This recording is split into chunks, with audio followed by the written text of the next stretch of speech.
Hello and welcome to episode 108. Wow, we got a little bit of feedback. Hello and going welcome to episode. My bad. there. He's already screwing us up over here, ain't he? Oh, I had a window. I had to close my me. YouTube.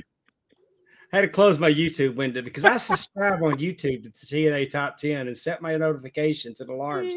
So when y'all go live, I'm there. All right. Well, let me explain what just happened. So I'm T Weave as always. This is episode 108 of TNA Top 10. Alison is not with us today, but Andrew is. How's it going, Andrew? The Yankees won. We're bouncing back. Aaron Boone's decided to wear a uniform. More on that later. Okay, more on that later, but the Phillies are playing the Mets, so one of them has to lose. And with us today, instead of Alison, is Pondwater Dave. You've already, and I messed up his name, Pondwater Dave. You've already heard his voice because we had the little bit of a mishap at the start, but he is one half of the hosting combination of Pondwater and Amy from one of our favorite shows, Talking Rasslin with Pondwater and Amy. How's it going, Dave? Doing great. I was just couldn't wait to get here and torpedo your show right out of the gate. That's right. Well, I've been on shows before that, when I join some kind of show or some kind of meeting at work, I expect to be muted when I come in. But I've been accused of heavy breathing when I come in, so I That's what he said.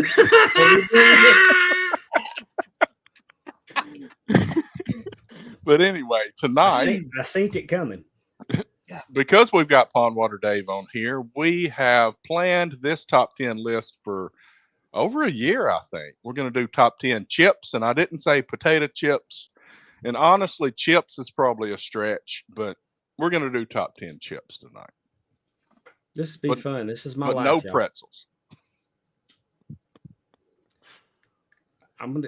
I gotta say that you could do top 10 pretzels.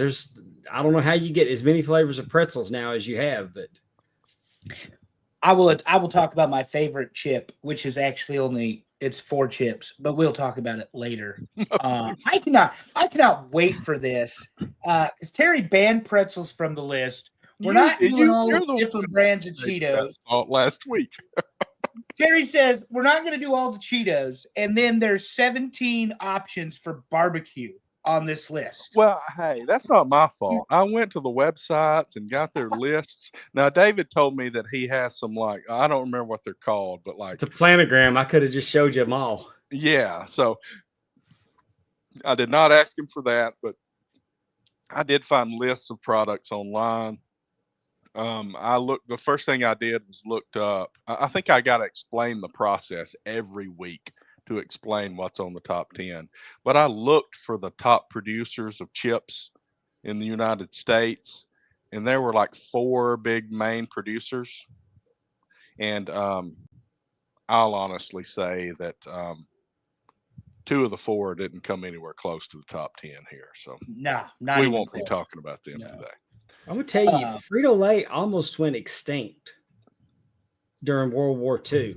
And the only reason they survived is Herman Lay really lobbied hard and had a congressman's ear and they convinced Congress that potato chips were an essential food. And they were able to keep producing during wartime. I bet there's the Food That Made Us episode about that. That's how I know it. That is one of the great. I mean, I love those types of shows. Those are I thought this was an orientation thing. To sell Frito-Lay chips, you have to know these things. Is there no. But one of the things we did here in orientation was, a janitor came up with Flamin' Hot Cheetos, and he's not a janitor anymore. And then they made a movie. But then they made a movie about it. I guess they told the story so much, somebody decided to make a movie about it. I would say he's a billionaire now. Yeah. Eva Longoria is in the movie, not to be confused with Evan Longoria, who you'll probably talk to sometime in the baseball. Oh, that's funny. And Allison's not here, like we said. She's cruising, so good for her, getting some time off and enjoying herself. So no time restrictions. Y'all are going to be up late tonight. That's right. We got Mike Bover in the chat already talking. Yeah, he had game-winning goal in my game this afternoon. The not hockey. Yes, understood. So Bober's talking about floor hockey, or I guess that's the name of it. Yeah, I don't floor know hockey. what we Like call we used to play. high school PE. Yeah, like we used to play in gym class. I was totally blown away when I found out he doesn't skate.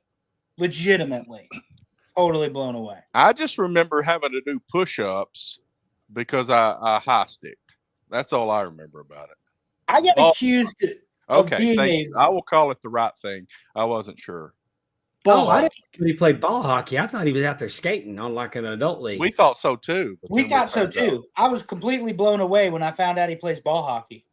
Hmm.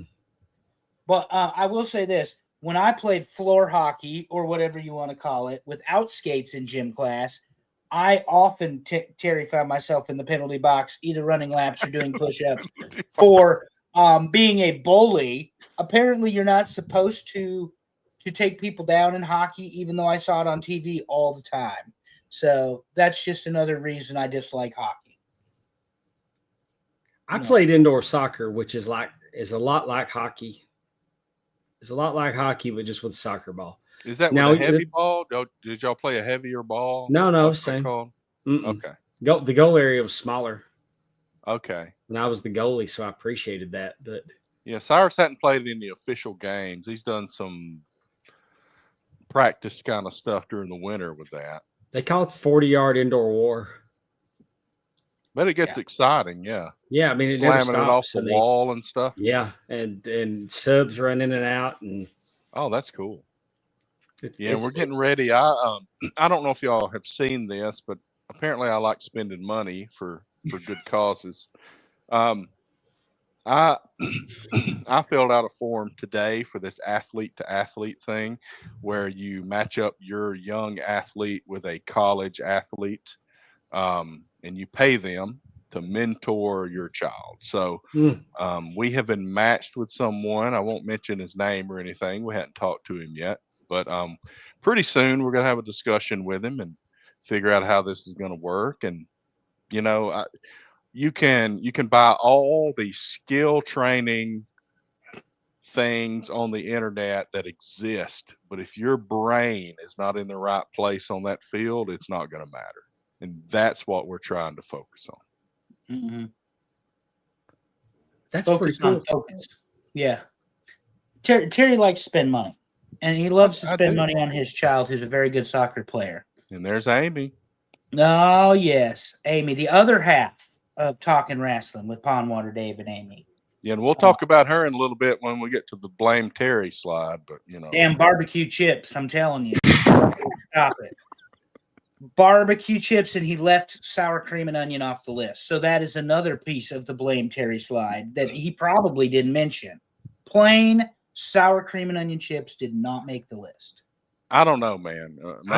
Pringles did. Yeah. Pringles did. Cheddar sour cream did. Ruffles did. Plain ass sour cream and onion chips did not make the list. The kettle did, and the Cape Cod didn't. See? Blame Terry. Blame Terry. We'll mention all these again when we get to the Blame Terry slide.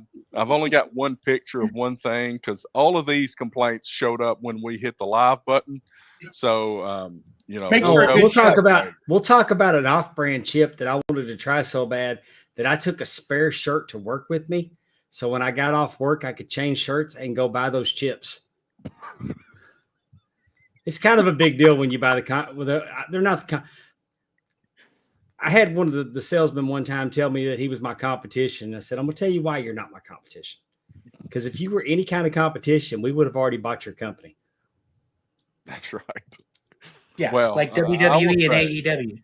You're going to notice how big of a company Frito-Lay's is when we get to the top 10. That's all I'm going to say. But I know it's the third largest food and beverage, PepsiCo. It's the third largest food and beverage company in the world. And I know that because when I'm saying like, damn, we're the third largest food and beverage in the company we're in the world. You think that we could do something about people breaking in there and stealing our trucks every weekend. Oh, no. So Alison is not here. The producer is not here to do her producer's pissed segment. I'm going to step in for that, but I'm going to save that for a particular point in the show later. But before that, let's talk about the baseball, Major League Baseball. And I think I've got did we talk about the Devers trade last week? I think I didn't take it out of the notes. We did, but Devers hit a home run off of Boston yesterday. Kyle Schwarber, update on today's game. Up to date on today's game, Schwarber just sent one 432 feet for number 24 in the season. Phillies hitter, Terry's friend. He wants both teams to lose because it's the Mets and the Phillies, both of which are stupid, but both teams cannot lose. So, and that leads pretty well into the National League, and the Mets and Phillies are tied for the East lead at 46 and 31, and they're playing tonight. So, you know, when you usually hear Andrew just cut into the most important parts of the show with some Yankees update, tonight it will be a Mets and Phillies update. Well, how about the Mets with the back-to-back home runs yesterday? Only the 10th time in their franchise history that's happened. That happened? Crazy. Yeah, back-to-back. They kicked the compound crap out of the Phillies yesterday. Oh man. Shows how much I good. We need a split series, one way or the other. Nobody needs this week. Let's talk about who they didn't kick the crap out of, and that's the Atlanta Braves, because we had a stellar piece of base running by Juan Soto last Friday. And apparently he didn't realize, as a professional making $765, that when there's a pop out into the outfield and you're on base, you have to tag up. And then when he realized the mistake, he didn't even try. He didn't even walk back to the base. Whatever he was doing, it was fabulous. It was absolutely fabulous. So I've got an important question. Alex Wheaton just said it was a great game. Very important question for you, Alex. Who's your team, Alex? We want to know. Yeah. So let us know in the comments. I just watch baseball all the time. Was the Inside the Park Grand Slam this week? Because sometimes I see stuff on viral videos and on the TikTok TikTok's really bad about showing you. And they may show me some shit that's 5 years old. I don't know, but this is what I do know, and Bober can help me out. Yankees, see, God's team. Everybody loves the Yankees. I was afraid he was a Mets fan, and our number one fan that's been the most supportive of anybody was a Mets fan, and I completely trash him all the time. Yeah, well, I wouldn't apologize for it. I trash the Mets every day. Anywho, so I forget his name, but he's the outfielder for Pittsburgh. He missed the ball fielding it yesterday, let it go all the way back to the wall, and the batter got a triple on basically outfielder's indifference. Like, the guy wasn't even trying to get the ball, and it's one of their big players in Pittsburgh. I think he's trying to get traded. Bober, help me out. Who's your outfielder trying to get traded in Pittsburgh? That's what it looked like on that In the Park Grand Slam, is that the guy lost the ball. It was, I guess, an indoor stadium, and he lost the ball, and when it came down, it hit the wall and stayed in, but it wanted the left or the right fielder is the one that got it, because it's like the center fielder he didn't even make an attempt to run after it. O'Neal Cruz. It was O'Neal Cruz. I knew I'd think of it. It was O'Neal Cruz, and I mean, it's a playable ball, and it would have been a double, and then it was a triple, and it was. I mean, there was no effort. Like, the Pittsburgh Pirates have given up. At least the Rockies are still trying to win baseball games. Are they? But the Pirates have apparently just given up altogether.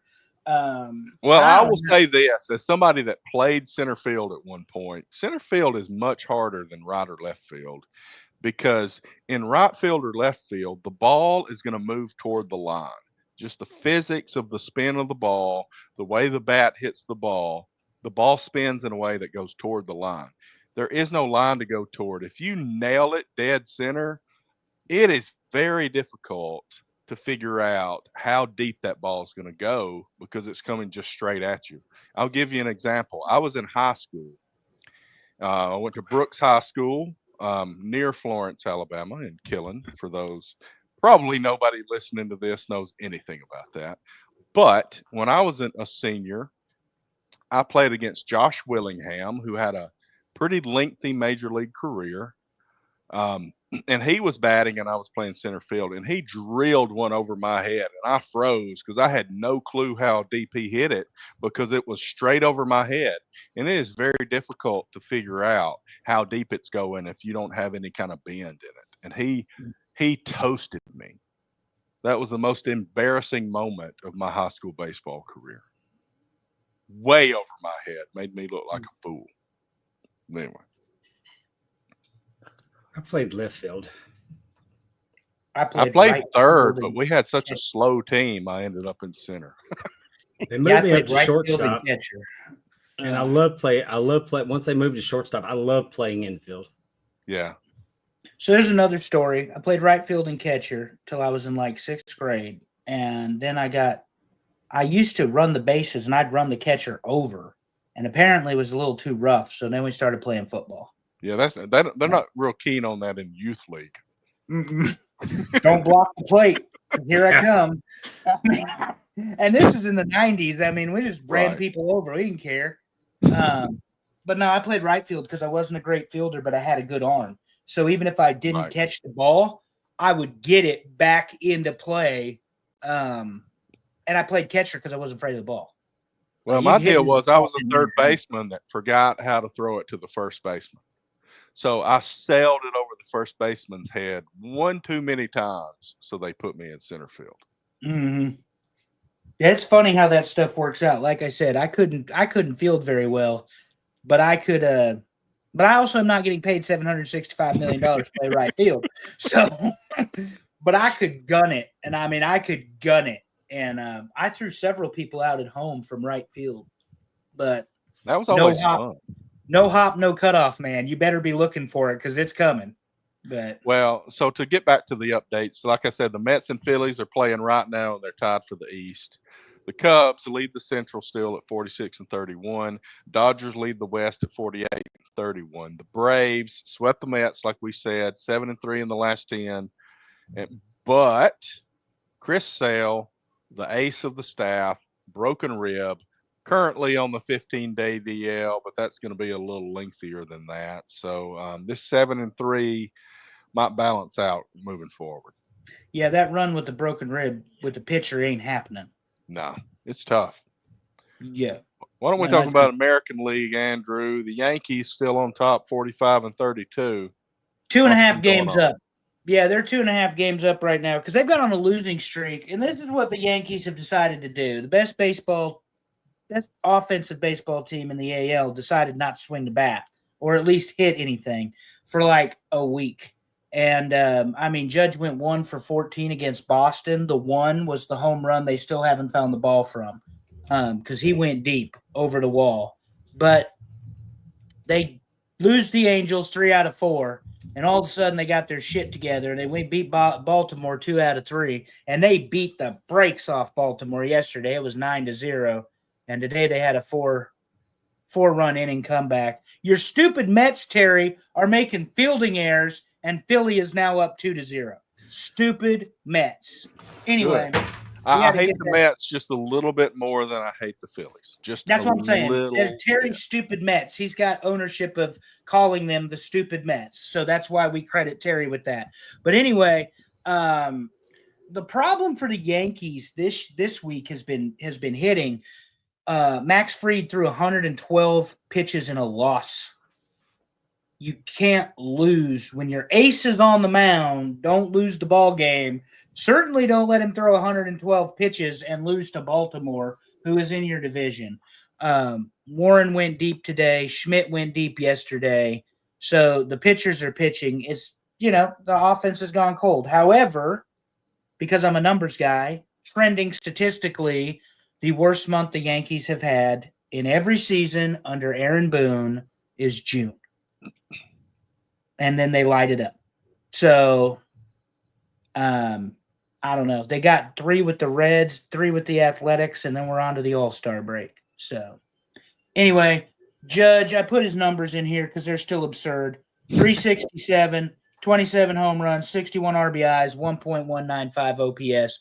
Leads baseball in every statistical category except home runs, I believe, and now maybe RBIs. So 2 out of 10 or 11 measurables he's not number 1 in. Cal Raleigh hit home run number 32. That's the switch hitting catcher for Seattle, for Right. those of you playing along at home, who should be the star of a baseball movie one day. What happened? Oh, no. Alex is letting me know it's 5-0 now. Stupid Mets losing to Philly 5-0, Terry. As I'm on my Hey, diet. as long as they split the series, nobody needs to sweep. Nobody needs to dominate the East. The Braves are 10 games out. Keep them within distance.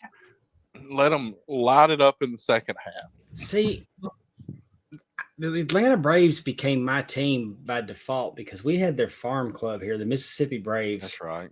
And I don't know, man. They just kind of got the residual heat when the Braves left. Yeah. They left us. They said, hey, we're going to have our next year, we're going to celebrate our 20th season at Trustmark Park and come and join the fun.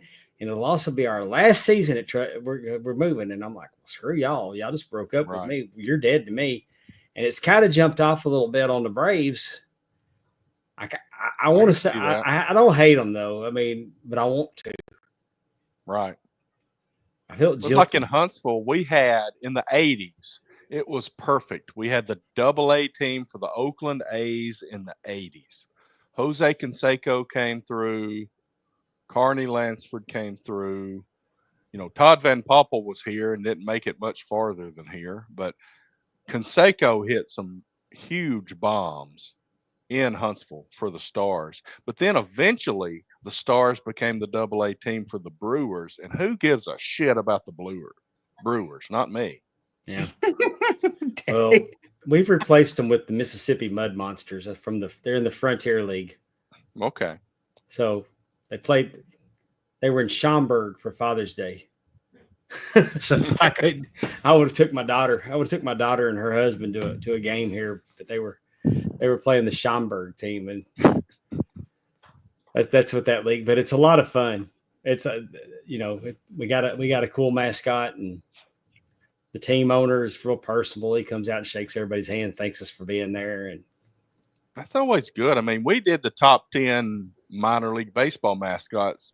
Seems like a year and a half ago or something like that. That was a lot. That was fun. That was a good one. That was a really good one because I learned things I didn't know. And like my son lives in Pensacola now. He's in the Coast Guard. There's a AA team down there.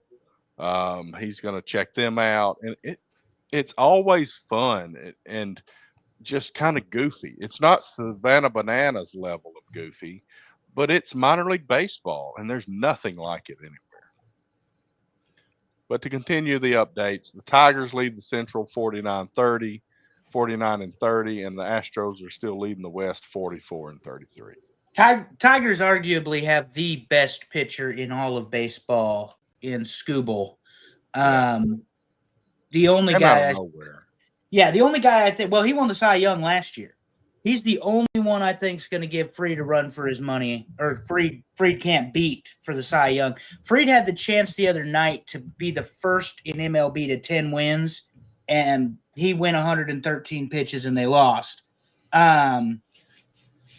Apparently, Pittsburgh beat the Rangers today 8-3, according to Gianni. I was looking to see who was pitching, because if it was Skeens, good for him.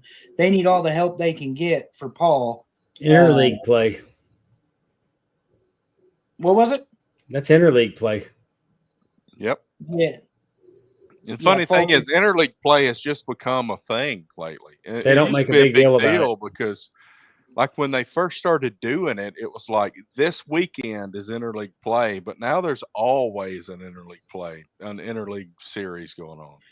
Yeah, when you guys said that, I was like, "What?" I think it's a big deal. I'm good for it. It used to be a huge deal, but I mean now it's like, who cares?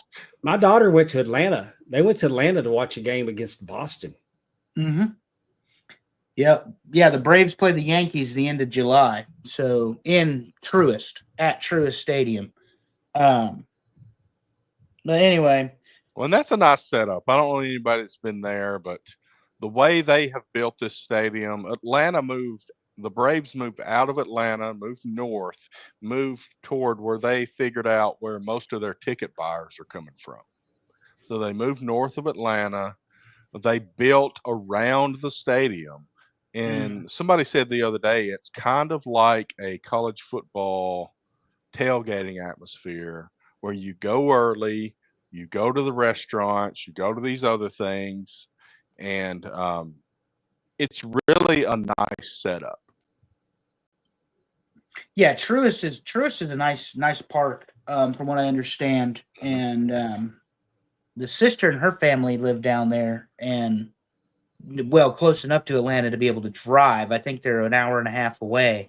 But they've been to Mercedes-Benz, they've been to Truist, and they really enjoy what Atlanta has done for the sports teams down there, Yeah. in terms of their venues and their stadiums and whatnot. I do want to ask a question because Pondwater's here, not Alison. So today, Shohei Ohtani made start number 2 for the Dodgers. He's pitching now, and he hit a home run and had like 5 RBIs today. If you're Dave Roberts, knowing the pitching situation in LA, do you pitch the $1 billion bat or not? So you're asking whether Ohtani would you pitch Shohei Ohtani if you're Dave Roberts? Does the National League would you let him pitch? Does the National League let Ohtani pitch? But what I'm saying is, does the National League have a designated hitter? Yes. Really? He's their DH and he's their leadoff batter. Oh, okay.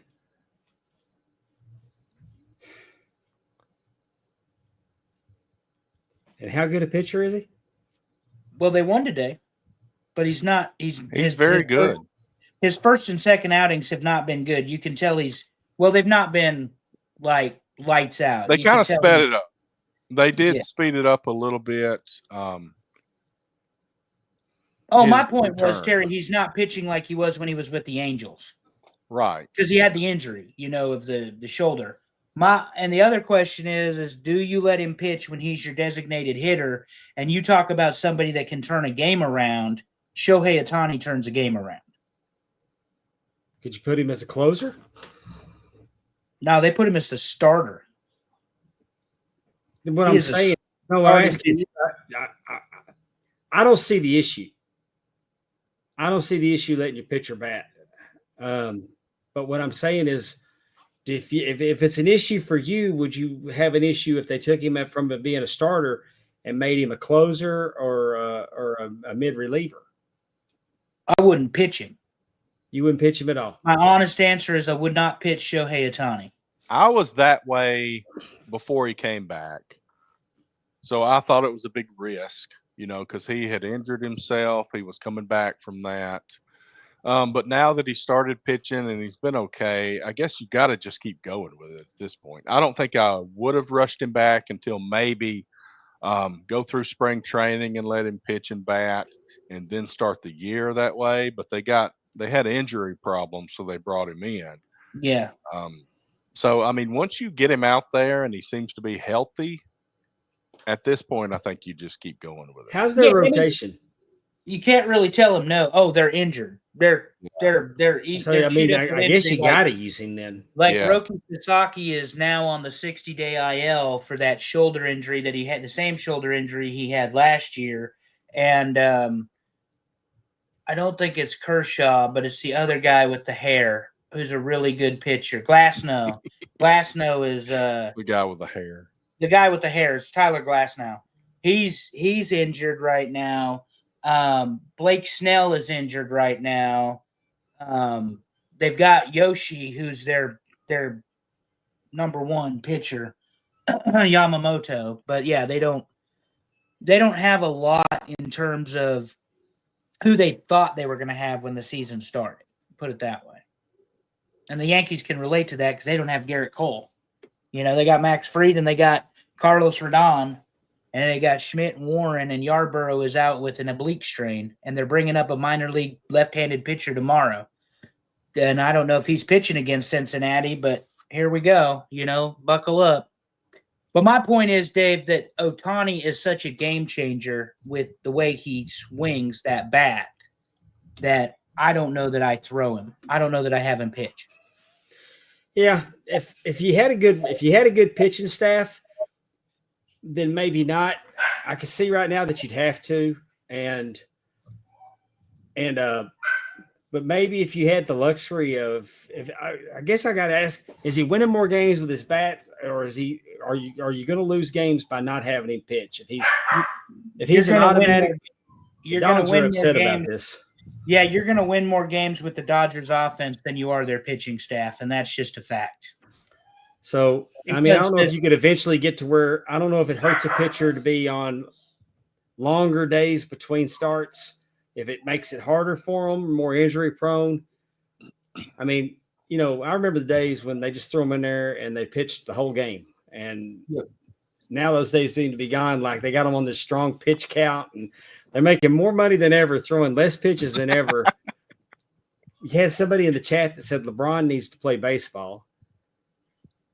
Oh, I saw that. I ignored it because we did a basketball show and LeBron didn't make the top 10 in my list because he's a pussy bitch. Well, I'm just Let saying, me just say this. If it was a Jimmy John surgery, as Amy said she thought, they would be back a lot quicker than that. Ohtani pitched 1 inning today, 2 strikeouts, no earned runs, 18 pitches, 12 strikes. So they're not really taking it that seriously because then Kasparis took over for 5 innings. So you're having him do live batting practice? Well, I mean, the deal is you talked about a lot more injuries, you know, and we talked about that, but every pitcher throws 96 plus now. It is rare to find anybody that throws anything but high 90s. And they are putting a tremendous amount of stress on their shoulders and their elbows. And that's where all the injuries come from. And we were talking about before the show, Andrew and I were talking about closers. You know, it used to be that your starter would come in and he'd throw 90 to 92 for 7 innings. And then you would have 2 guys that threw 96 to 98 for 2 innings. But everybody's throwing that fast now, or faster. And that's where all these injuries come from. Chapman for the Boston Red Sox, who used to play for New York, is their closer, and he's regularly hitting 103 miles an hour. He's got like 43% of the number of pitches thrown over 103 miles an hour belong to him in MLB history. That's insane speed.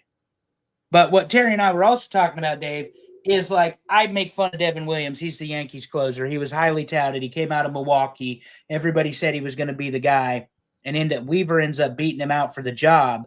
So now Boone has said we're going to use Weaver and we're going to use Williams, and basically which day, you know, who looks better, that's who I'm going to use.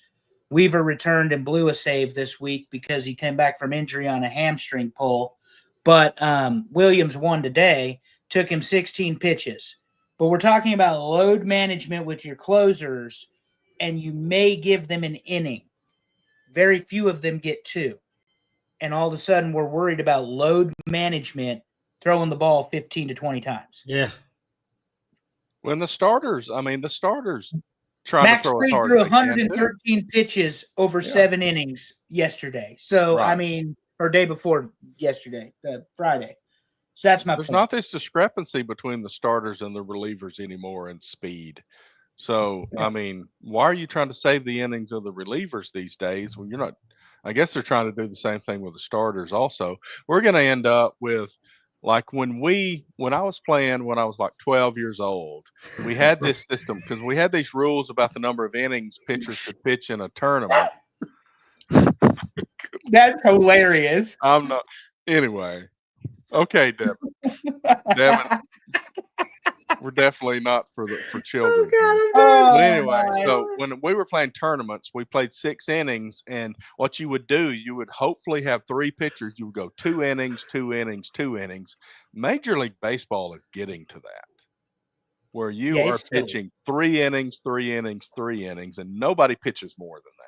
Which is why they keep trying to get the rule changed to where they're going to pitch 6 plus 100 or whatever. They got to do can't be pulled out unless they've thrown 100 pitches before 6 innings. They jack with the game too much. The game's worked well for over 100 years. It's crazy. And like today, I was watching the World Series of the College World Series, and there was a pitcher having a problem, and I didn't even know that they let them wear earpieces. Why are they wearing earpieces? The manager tells the catcher says shoots a signal, and that's how the game's played. But you got this guy crying because he can't hear nothing. Good transition there, Dave. College World Series. Because College World Series ended today, and man, was it controversial. Yeah.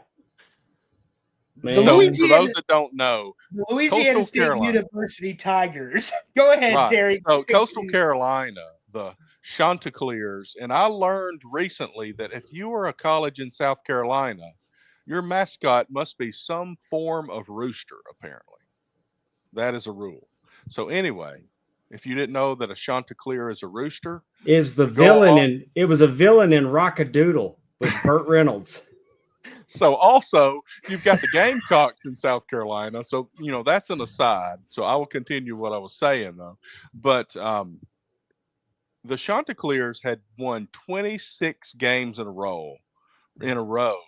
And they won 2-0 against my Auburn Tigers and made us look silly. And then went on to the College World Series. Didn't lose a game, got to the final. Then LSU said it ain't happening anymore and won 2 games and won the national championship. Yeah. So Dave doesn't have a viral reaction. We will refer to them as the Louisiana State University Tigers. 2 times out of the last 4 years have won the College World Series, unfortunately. Yeah, I hate it. I hate it so bad. For all the bullshit SEC got for not getting enough people into the World Series, they did end up winning the World Series. So, and yes, Devin, that was something. Not nearly as entertaining as Dave Roberts getting thrown out in the San Diego game. I don't know. They threw 2 pitches. They threw 2 pitches. They threw 2 coaches out. Yeah. And the second coach didn't even look like he knew why he got thrown out. In the first inning. Well, the thing is umpires are so sensitive these days. Like, it is absolutely ridiculous. And the umpire's name was Angel, apparently. So maybe that explains a little bit of it. Makes it so much worse. It could have been CB, though. CB Buckner had an awful game yesterday at St. Louis game. He missed 28 calls. They don't throw the ball that many times and miss 28 calls. I'm so excited for the automated balls and strikes. Here's the thing, though, and we'll talk more about it as it gets closer next year. You only get 2 challenges. They're only going to let you challenge twice. Wait a minute. When they do automated, the umpires are still going to be back there and you can challenge calls? Oh, I thought the umpires were not going to be calling balls and strikes anymore, and it was all going to be like a backup plan? Yeah, they're not ready for that yet. So it's kind of like tennis? Kind of like what they did in spring training, where they still had the umpire calling balls and strikes, and you could tap the helmet to say you challenge it, but you only get 2 challenges. Oh, the funny thing this year is when a player disagrees with the call and they tap their helmet, they're yanking them out of the game. They get room. You're out of here. Yeah. They're so sensitive. I personally think that if you're not what's-his-face from the Mets telling them that you got to give us an effing shot and then their ass is in the jackpot, if it isn't that type of level of conversation with the umpire when you're throwing on players, then they just need to quit being such sissies about it. They need to have an umpire manager that comes out and says, hey, we're going to go with this guy right here. You're having a bad, you're done. Let's go. Pulling them like a pitcher. I mean, I don't see in this day and age why you can't have somebody supervising the game and realizing that this guy sucks. I mean, he's not even close today. We're going to get him out of here. No. Well, and today, to the point, the Coastal manager goes away. LSU wins 5-3, secures the national championship. Jesus, I'm so sick about that. I mean, I just hate LSU so much. So the only Auburn update I've got this week, I found out today that a 4-star linebacker flipped from Auburn to Georgia. So, since Georgia doesn't have any talent over there, they got to flip some of Auburn's guys. Nebraska secured their quarterback for 26. They got the tight end. And we got Matt Rule with a bull. Yes. If you're watching on YouTube, Matt Rule is with the bull. And the bigger part of that photo shoot was Dylan Raiola looks like he's packed on some muscle. So maybe we can have a quarterback that's more worried about winning football games than pretending to be Patrick Mahomes. or at least hearing about being Patrick Mahomes. So that son of a bitch can throw the ball, and if they can find somebody like Dane Key that can go get it, that's a game changer in terms of a deep threat that they haven't had. So, because he steps in, he went to the Manning football camp, and they're showing the highlights of him getting ready for that or whatever, and he's throwing it 50 and 60 yards on a dime. But you have to have someone that can go get the damn ball. So hopefully we see somebody, because otherwise you're just going to throw it 10 yards at a time. Hopefully get a touchdown. But anyway, Terry, I think, what is today? June 22nd. June the 22nd. We are under 70 days away from college football. Under 70. I think we're close to 65. Here's my summary for Auburn. Auburn is going to be really good in the video game. The question is, are they going to be good on the field? And Nebraska's just looking to finally win some games, more than 7. I think we got 10 wins that we can lock down this year pretty easily. I like the Pacers because I like Halliburton because he's a wrestling fan, and I like Halliburton for other reasons. So we're going with the Pacers, not the Thunder. We'll go with the Pacers, and let me tell you, the only reason I knew that Game 7 of the NBA Finals was today was because when I was looking at other stuff on ESPN, that's what showed up. I'm going with the Pacers because I used to work for Love's, and I see the logo on the Oklahoma jersey, and they're like an ex-girlfriend now. Halliburton got hurt in the first quarter. Well, there you go. So much for that. Funny, I know more about the WNBA these days than I do know about the NBA. Now, I'm going to tell you what, Angel Reese, Caitlin Clark, all of them, they're dumpster fire. Them girls are doing everything they can for attention, and they're not going to get paid any more money, and they're not going to get any more viewers. Well, Caitlin keeps her mouth shut. She keeps her mouth shut, and all of her talking is on the court. Well, I will say she has all the rest of them do that. I have noticed she has a little bit of a pattern where she'll throw a little bit of a shove and then walk away and expect somebody else to come in. So she's got a little bit of that going. Well, I mean, LeBron James is her favorite player, and you can listen to our last episode on the top 10 greatest basketball players of all time and figure out what I mean when I say LeBron James is Caitlin Clark's favorite player. Well, Sophie Cunningham is a legitimate badass. Oh, yeah. She played female football. A $400 fine? Oh, my God, that's 6 weeks' salary. but no, I'm saying is that when that Marbury chick, and I think they went back and they made it a flat. I think she got a fine too. I think they finally reviewed it. They finally got enough pressure on them that they did something about her. Right. But Sophie Cunningham, she's going to be bodying people, and she knows that Muay Thai. She took her down with the front face lock. It was beautiful. Oh, we're getting there. And then she became the best-selling jersey in the league. So Angel Reese is right. There is more than one person in the league that can sell jerseys. There's this account, and I don't even know what it is, but it's an account on Twitter that follows Angel Reese. Angel Reese. Butter pecan. That's the one. Y'all got to send that to me. She thinks that she can copyright Me Bounds, and this guy's already done it. He's selling Me Bound shirts. Yeah, it's crazy that she and then there's another one where it's brick. Yeah, I've seen that. And I've seen these guys that are betting every night that Angel Reese misses her first shot. They're putting money on it every night. Yeah. The problem is the odds have gotten worse, I guess, for the better for the odd that it's going to happen, that she misses that first shot. Right. Since they started doing it, Terry, since they gave it attention, that the payoff isn't nearly as good because it happens too frequently. Oh, yeah. And apparently she's got a good sense of humor about the whole thing. She's not mad. She's got also from LSU, Dave. So tell us how you really feel about Angel Reese. That is the only reason I don't like Angel Reese. It's got nothing to do with anything else she does. What about Shaq? Huh? I love Shaq. Yeah. He's just different. Shaq had the best thing about being a millionaire. He's like, my kids think they have money, and I have to remind them, no, I have money. Right. That made me laugh so hard. I don't even know why. But you can't. If you don't love Shaq, there's something wrong with you as a human being. Like inside the NBA is going away this year, Oh, and it sucks, you dude. had Kenny Smith, Ernie, Charles, Shaq. I mean that What a crew right combination. there. And You know, and listen, Charles Barkley played in the first basketball game I ever attended, NBA game I ever attended. I saw Charles Barkley, a very young Charles Barkley, and Dr. J was on his retirement tour. Must have been Philadelphia. It was.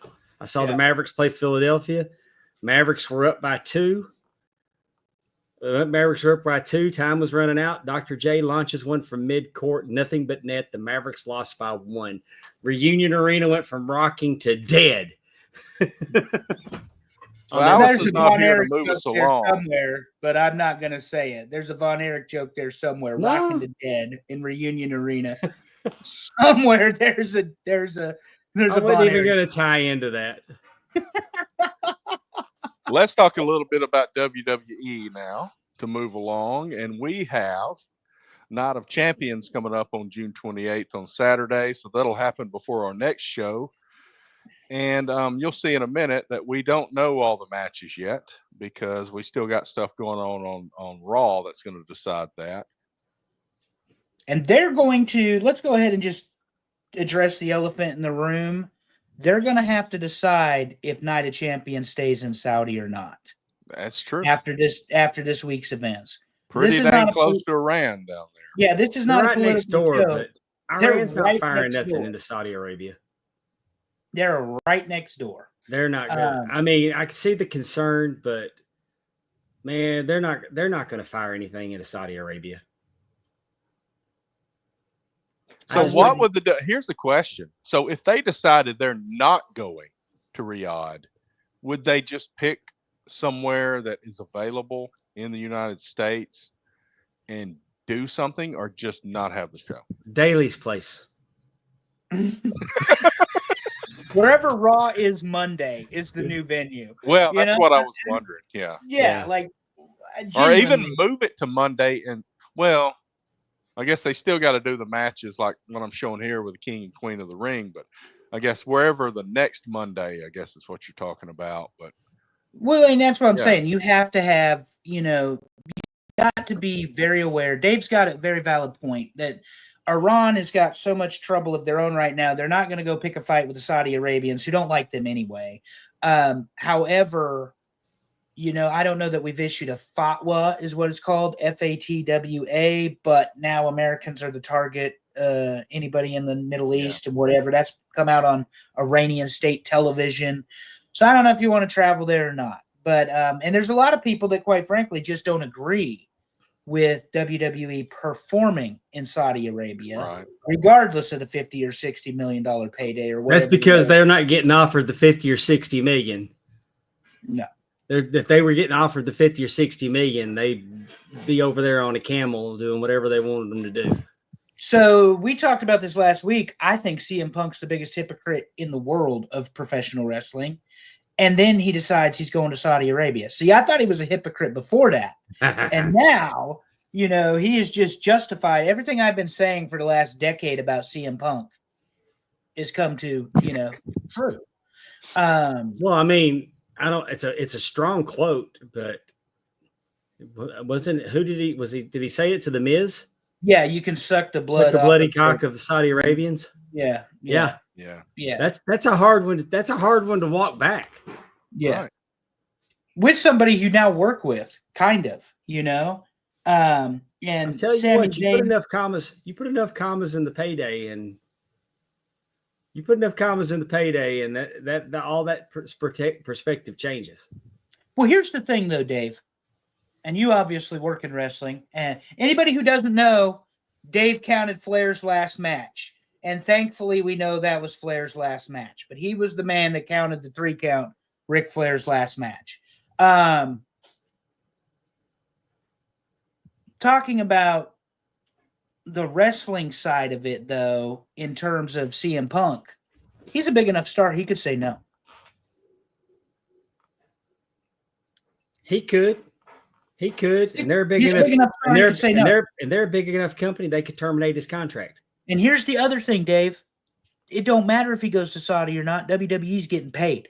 Exactly. And his contract is guaranteed. He's getting paid. So it doesn't matter whether he performs. You don't in think that Saudi they or don't have not. some kind of provision about him being uppity in there? No, I'm not. You don't think they didn't protect you're themselves? talking about? Oh yeah. You don't think that CM Punk's Yeah. contract? It may be. I bet you there's some provisions he can't. And I mean, he went back to WWE, but I mean, let's face it, he wanted to go back to the big leagues. He burned his bridge at AEW. You think they're taking him back? Right. Yeah. Well, no, I mean, Tony He'll just have to great for his retire. life. He's not going to do anything. And he's got enough money to retire. I mean, Yeah. and if he doesn't want to go, if he said, I'm not going to Saudi Arabia, but I think that they've put him in that position that I think CM Punk had to humble himself a lot to go back to work for WWE. Well, the worst part is if you're actually a wrestling historian, it wasn't Night of Champions where the big part of the story between Cena and Punk took place anyway. It was at SummerSlam. But, that is what it is. So, and that actually was Money in the Bank and SummerSlam. So they've missed two opportunities. It wasn't Night of Champions. But I don't give a shit about CM Punk. I don't like CM Punk. I've never liked CM Punk. I think that, at some point he will once again show who he really is as CM Punk. And that is what it is. I think I bought this shirt at All Out the night that he got the fight in the back. And Devin saying, didn't Sami Zayn have a similar complaints? Wasn't that he had the complaints. He wasn't welcome there. Yeah, Sami Zayn is actually. Didn't he go last year? And he's been there he did now. And I mean, he comes out to a hero's welcome there. Yeah, Sammy is actually a Muslim. And he's very excited to go now, and they treat him very well. And he went to some sites that he saw things and I mean, visibly got emotional about them. I mean, that turned out to be a pretty positive thing. Yeah, I mean, they've done people like for everything that and I'm no Saudi Arabia defender. Right. But what I'm saying is the things that they have relaxed on and got better about since WWE started going. WWE has made a positive change on the Saudi culture because now you have the women wrestling, you have the women referees. I mean, those barriers have been broken down. Sami Zayn was welcomed in. That's, so I mean, little by little, there may not be anything else to make a positive change over there, but I do believe WWE has been good for the culture in Saudi Arabia. Well, or the public relations, because that shit may be over as soon as they leave town. Right. Yeah. So let's pretend like they're going to Riyadh, or at least this is happening somewhere. So tomorrow night, we will know the other half of both of these matches. Asuka will be in the finals of Queen of the Ring, and Randy Orton will be in the finals of King of the Ring, and they don't know who they're wrestling yet. That'll be decided tomorrow night on Raw. Cody Rhodes goes against Jey Uso, and Roxanne Perez goes against Jade Cargill. Cody's going against Jay. Yes. Yeah. After just losing the world title, and Cody and Jay are best buddies, having just competed at Night of Champions, or not Night of Champions, Saturday night's main event. You think there's some kind of smoz with Seth and Bronson and Braun? I honestly think we finally get Orton and Cody, but they're going to do it at SummerSlam. I mean, I think Cody's going to... I don't see Cody losing. No, I think Cody wins, but then Orton attacks him. Well, I guess that doesn't make sense because the winner of this match gets the SummerSlam title match for their brand. So Jay is on Raw, but both Cody and Randy are on SmackDown. Mm-hmm. Is this going to be a title match with Gunther? Title match with whoever the champion is for their brand. So potentially Gunther or Goldberg. Gross. Or Seth, because Seth's cashing in as soon as that happens. Yeah. So Devin says Cody beats Cena for the title. Seth cashes in immediately to get his first win back over Cody. Yeah, I mean it's Triple H booking. You saw it with Rollins at 15 or at in 2015, and you saw it with Kevin Owens. So Jay may win it. Jay may win it and go after the Raw, and Cody ends up getting the shot on SmackDown against Cena. Yeah, but the winner of the King of the Ring gets the shot. So if Jay wins tomorrow, he's going to wrestle Orton, and then the winner gets the shot at SummerSlam of their brand's champion. Man, this is hard to figure because for some reason I can't see Jey Uso beating Randy Orton, and I can't see Jey Uso beating Cody Rhodes. So to me, this is Cody Rhodes to lose. Well, I mean, even if some weirdness happened on Raw and Jay ends up winning, I can't see him beating Orton. But here's what's going to happen. The whole thing. Here's what's going to happen. Before Jay gets in the ring, he gonna get his ass kicked, probably by the Bloodline. And the reason I say that is I heard they were wanting to put the Usos back together, and then you send Jay out there less than 100%, so it doesn't really hurt him when he loses to Cody. Yeah, and it kind of explains why he needs his brother, and they got to go handle the business against Cobb and Solo. Yeah, but I think Devin's on the right track. Cody beats Cena. Cena cashes in. Seth cashes in, and we have a SummerSlam Daniel Bryan, Randy Orton repeat, basically, where Bryan beat Cena for the title, and then Orton beat him immediately after. But that was with Triple H's help in the pedigree. Bottom line is there's no really good options, because if you want Cena to be the main event and the main attraction for the match, you're going to have John Cena beat Cody Rhodes or Jey Uso, because we're not going to get Orton again at SummerSlam. You'll be one of those two.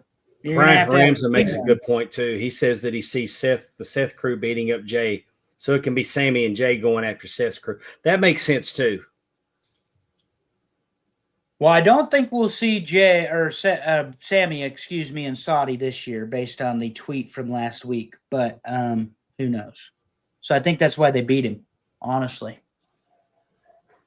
because a Sami Zayn versus Cody Rhodes match is far more intriguing than a Cody Rhodes versus Randy Orton match, in my opinion. Yeah, far more intriguing. But yeah, Asuka's back. Side. That's something we haven't talked about, Terry. Asuka is back. And all of a sudden now she's in the finals of the Queen of the Ring. And we're thinking Jade Cargill over Roxanne Perez, I would think. I would think, but I don't think. Because I think that Liv Morgan's injury is probably the best thing in the world that's happened to Roxanne Perez. I think she's on an upward trajectory. I could see Naomi screwing Jade some kind of way so they could keep her strong against this. Mm-hmm. But I think that Naomi, Jade, and Bianca are going to have a whole thing. I just think that they're fixing to strap the rocket to Roxanne Perez in Liv's absence. Roxanne's a very good wrestler. You couldn't have two completely different opposites than Roxanne and Jade. And you could say the same thing about Roxanne and Asuka, or Jade and Asuka. Yeah, well, Roxanne is your classic chicken shit heel. She's very good in the ring as a technician. Very good in the wrestling ring. Like, I'm talking about your Tully Blanchard chicken shit heel. I'm talking about the girl knows her way around the ring. She's well trained. I mean, 95% of what Booker T says when he's overhyping her is true. She's very good. Mm-hmm. So Devin thinks that Jade is going to have a Roman level title run after she beats Tiffany. Yeah, I think Naomi gets in the way. And I hate it because I think Naomi's a charity case in professional wrestling. I think it's a nepotism job. I think that she is there because of who her husband is. And I think her husband is there because of who his brother and cousin are. So that's just my opinion. She's married to Jimmy Uso, for those of you playing along at home. Yeah. But and I could see Naomi cashing in on Tiffany. And then Jade, if they're gonna put the title on Jade taking it off of Naomi. Yeah. That makes sense to me. Well, I don't know that the Tiffy Time run is going to go well. And I saw, Alexi and Charlotte interacting on SmackDown the other night. And I was like, yeah, whatever. So, but Asuka is back. And I love that she's doing the Kabuki gimmick. Yeah. And I always have liked Asuka. And I don't know that WWE has ever used her really, really well. They did in NXT. Let me rephrase. They did in NXT when she was the killer. She literally she came in and had kind of the Goldberg kind of deal. 500 days, nobody could beat Asuka, and that was the whole gimmick. The last time I popped at a wrestling match, like out of my seat, excited, was when she tapped out to Charlotte at WrestleMania, because I in no way, shape, form, or fashion thought that was going to happen. Right. And it shouldn't have happened. She should have beat Charlotte. That streak should have continued when she got to the main roster. Yeah. And I think they mishandled that. But speaking of Nepo baby, talk about Charlotte Flair. But let's don't act like she's not great. I mean, Rikishi's lost his fucking mind. I mean, I understood all this. Is an entrance. Let's not. He's a better tag wrestler than single wrestler, and he's an entrance. I'm trying to show respect to Rikishi. He was talking about how all that with Jay shouldn't have happened, and I'm like, all right, if that wasn't his son, I'm going to give him a little grace because he's emotionally, that's his son. Because if it wasn't his son, he's really starting to sound like a fucking mark. But then you're going to say that Charlotte Flair, he don't think Charlotte Flair is one of the greatest women wrestlers. And I'm like, how, dude, you did, like, how many gimmicks did you go through? And then you got over being a fat guy in a diaper, rubbing your ass in somebody's face, dancing with a mid-card tag team. They weren't even mid-card, let's be honest. I mean, you got over it with silly dancing and rubbing your ass in people's faces. The stink face is why you got over. Right. Yep. Yes. Hey, and I'm not saying that he was over with me. I love Rikishi. I know it sounds like I'm bagging on him, but Jesus, man, rein it in a little bit. But it wasn't athletic ability in any form. Next thing he's going to tell us is that Naomi's the greatest wrestler that's ever done it. God help us all. Proceed with caution is where she lost me. When she actually said that in a backstage promo wearing her caution tape outfit. And I'm like, I do think that she's a better heel. She's definitely a better heel than she's face. Yeah. Definitely. I think opportunities were missed with her. She should have been in the bloodline. Let's she should have been in the bloodline because how do you have somebody married to the bloodline that's getting picked on by the heel authority figure on the same show? It don't make no sense. Anyway, let's move along to a known match. We've got Dirty Dom against AJ Styles. Yeah, I like Dirty Dom winning this. I don't see AJ Styles is on his retirement tour, I mean, AJ Styles is not going to win any big matches at this point. I said that about Naomi, and then it happened, but AJ Styles is not there to win matches. Unless the Prince is a huge AJ Styles fan. Well, that's the only thing. It's like, because you'll change the title over there and then change it back on the rematch. But Dom, what they're doing with Dom, man, you can't slow. I mean, this is not the time to take that belt off of him. Mm-mm. And I wouldn't slow play it because they're about to have the biggest baby face in the company. And people hate that when you say that about Dirty Dom. Oh, but it is, I mean, you see how they already cooled it off because it almost happened when he won the when he won his match. I mean, when he won it, it had to come back out and take it. They've had to dial it back, because they can't deal with it. They let him go out and take a bow, and then they've apparently walked it back because that's not time. But it's coming. And the best heels in the world become the biggest baby faces. And Dom's on that trajectory. Yeah, for a long time, I didn't really buy into him. And it's this whole nepotism thing. And I just thought they put him out there because he's Mysterio's kid. And I wasn't real interested in anything he was doing. But he solidified himself. Oh, yeah. Well, You talk about worked through somebody it. who's a better heel than babyface too, is Dominic Mysterio. Well, Dom, I think it hurt Dom that they didn't just put him in NXT. Yep. I mean, like he went to work with his dad. Yeah. And I think so. Yeah, and it was 100% Nepo baby, but he's earned his spot. Yeah, and then I mean Dom. Obviously, when your father's one of the greatest, cruiserweights ever, and lucha libre professional wrestlers, innovative, the real creator or godfather of it, along with his real father Eddie Guerrero. Yeah, I'm saying no bullshit. He looks more like Eddie than he does Ray. Yeah, he does. He definitely looks more like Eddie than he does. He's Ray. a lot more interesting to me. He's a lot more interesting to me than the Rey Mysterio character. Yeah. I love the kid and I hated him. I thought he was dog shit when he started. But I mean, Rey Mysterio is, he's a luchador and a great luchador and very good for what they provide in a show, but he's not really a storyline guy, in my opinion. No, the best storyline he ever had was when Eddie died. And I mean, right. I don't mean that disrespectfully, but they used the memory of his deceased beloved friend, and they put it up front so he could be the Mighty Mouse guy, and he could conquer everybody, right. including Kurt Angle and Randy Orton at WrestleMania, and he'd have the title run until Chavita, turned on him or whatever.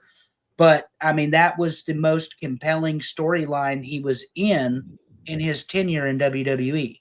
And honestly, I was a WCW guy. One of the biggest things he's known for in WCW is Kevin Nash picked him up and threw him against a trailer at one point. Yeah, lawn darted him. Yeah. Yeah. And got the police called and everything. Right. I mean, legitimately. So, yeah. So I think we all agree that it looks like Dom's going to win this because AJ Styles is just that veteran guy to give you a good match. But what AJ Styles will do is give Dominic Mysterio credibility in that loss. Right, absolutely. Because AJ Styles, I always hear Shawn Michaels could wrestle a broom. Ric Flair could wrestle a broom. 47 or 8-year-old AJ Styles can still wrestle a broom. So, he's very talented. And JD could come out. JD and Finn could come out. And, I mean, AJ can lose and still look good. Yeah. Yeah. Because he's going to get outnumbered, especially with his. And he's above the Intercontinental title. Yeah, way above the Intercontinental. Him with the Intercontinental title does not do anything for his career. Taking it off Dom hurts Dom, and at this particular juncture, I don't think it's going to happen. Like I said, unless the Crown Prince said, "Hey, AJ's got to win," and let's talk about the next match, and this should be pretty damn brutal. We got Jacob Fatu against Solo Sikoa. Jacob in a runaway for me. Yeah. I think it has to be. I love you, Solo, and I'm going to make you humble. What happens if Solo Sikoa wins this match? I mean, what does that do? The only way that he wins the match is if Jeff Cobb interferes. I mean, and then they flat out turn Jacob Fatu a babyface. I mean, it could end in disqualification. They could both beat the living crap out of him. Because let's face it, not trying to be funny, when you're talking about it, not the clown. Whatever it is, Jacob Fatu has it. Yeah. And Solo Sikoa might have been the guy until Jacob Fatu came into the company. And it is very clear when that red light is on, and here comes Jacob Fatu with the facial expressions. And all of us have had some interaction with him in real life anyway. But when that red light is on and he has the belt over his shoulder the way it annoys Dave because he's almost dragging that thing, and he's got his hat on backward, here he comes with that scowl on his face, and then he talks shit to the camera before he comes out. I mean, it's all business. This is a legit killer. This is what Solo was supposed to be, in my opinion, as a professional wrestling fan. If he was really going to be the right hand of the tribal chief, this is what Solo was supposed to be. But he doesn't have that charisma that Jacob Fatu has. Yeah, Fatu's got it, and I mean he's believable. He is so damn believable. and athletic. Right. So scary, athletic, somebody as big as he is. And they need to just let him continue to be the wild beast that he is, because they hurt Solo when they domesticated him. Mm-hmm. Solo being the man with the suits, that neutered him, because he was not. Because Solo was everything that Solo had the same. I don't want to say heat. He had the same. Same persona to some. I mean, he was a killer. Yeah, he was the enforcer. He was believable. You know? It's almost to the point where Solo doesn't have a real role. If Jacob comes in and he's just the Temu tribal chief, it don't work. wins this, at some point, what do you do with him next? Well, and if you remember at 39, or was it 40? Whatever WrestleMania Cody lost to Roman, it was because of Solo that he lost to Roman. Right. And then the next month, Roman and Solo lost to the Usos. And that kind of started that whole thing again. But yeah, I think, and then of course you had Solo notating how many times he's lost. And it was a really good seeds for a storyline, talking about how we don't lose in the bloodline. And then they kind of lost their way with it when Roman went away. And there's been talk on the interwebs about them trying to cut Roman's contract to TKO. Here's my advice, guys. I understand he doesn't show up to work every week, but he was the reason you survived COVID, and that the company did some stupid ass numbers post COVID. So I would leave Roman Reigns the hell alone and just pay him the $15 million and move on. But that's me. That's me, because he's a draw. Big draw. Not like that other company, Terry. They don't have one of those there. Not in 2025. Yeah. Not in 2025. Is Dave frozen, or is he just listening very intently? He's just looking at I'm listening. So it sounds like we all expect Jacob Fatu to run away with this, but there might be some shenanigans which would put Solo on top. Well, supposedly they've signed one of the brothers too. And there's so many members of the bloodline and the Anoa'i family, but they've supposedly signed somebody, and I can't remember who it is. This would be a great place to debut him like they did last year, but they did it last year, so let's not do it again. I also wouldn't take the United States title off of Jacob. That's just me. Yeah, if they take it from him, they're going to steal it from him, and this will make him 100% of a babyface. Yeah. Well, here's the other thing. When he starts doing his little dance and his rap before he gets to the ring, where he talks shit into the camera and then he walks out, you're going to see all them Saudis, on their feet for Jacob Fatu.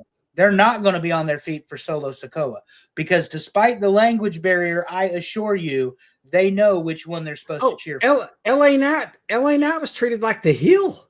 Mm-hmm. Yeah. And LA Knight is over. But Jacob Fatu is another level. And that's why I'm always preaching on my show about believability. Believability above all else. That's why Brock Lesnar was so. That's why Jacob Fatu.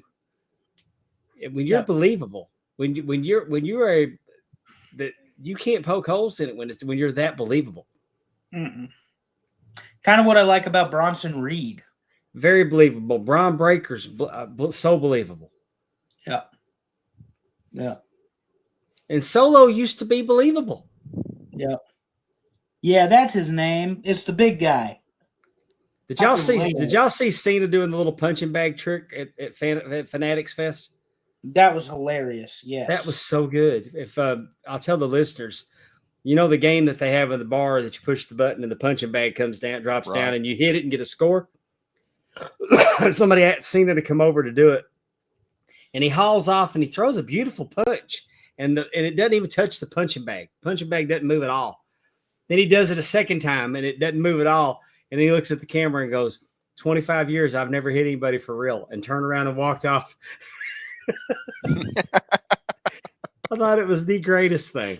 That's pretty good. I saw John Cena throw out a first pitch for a minor league baseball team called the Pickles. And what they did was they acted like John Cena was walking out there and there was nobody there. And the catcher acted like he caught a first pitch. Oh, wow. I saw John Cena go to bat for the Savannah Bananas one time. Yeah, I did see that too. Oh yeah, and Bober's on the list. Hopefully, Bober, you get in one of the first groups and get some tickets. Because when I got in the groups for the Bananas tickets, I was in row double G of the upper deck, which means 26 letters and then 7 more letters. I was way up there, and it was scary. Hopefully, you're a little bit closer. But the main event here, John Cena, CM Punk. Here's what doesn't make sense to me. They are in Saudi Arabia. They just brought Goldberg back. What the hell? Normally, that's because you're about to go to Saudi Arabia. They're putting Atlanta, him on Saturday Georgia. night's main event. Atlanta, Georgia, 40 years after the fact. Yeah, it's because it's in Atlanta. 30 years, 35 years, 30. I still would have expected. The 1998, Saudis Dave. get who they 27 want, years. right? Don't they normally want Goldberg? I would have thought he would have been over there. Yeah.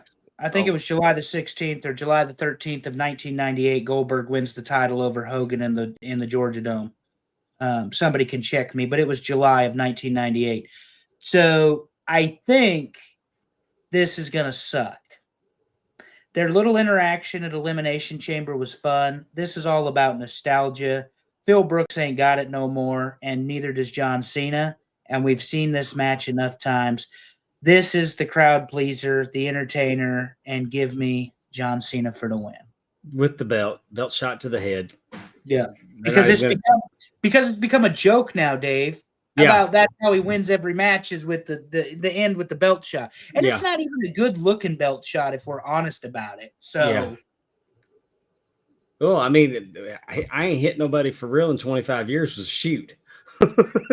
That soft ass shoulder tackle he does is what I've hated it for years. Yeah, but all I'm saying is from the standpoint of the belt shot, they don't have any other finish creatively. July the 6th, okay. Yeah. Not July 13th, July the 6th. Goldberg and I will say I was in the Georgia Dome July 5th of 1999 for Nitro, and that show wasn't nearly as good. I will just say that. Yeah. It was 6 months after the finger poke of doom. Well, and even July 6, 1998, they still had to have all the bullshit around it. Kurt Hennig comes to the ring like he's going to interfere. You end up with Karl Malone hitting the diamond cutter on him, because they're setting up the match between Jay Leno and Karl Malone and Diamond Dallas Page and Rodman and Hulk. But they couldn't just have Hogan lose clean. God forbid. John Cena's not going to lose clean either.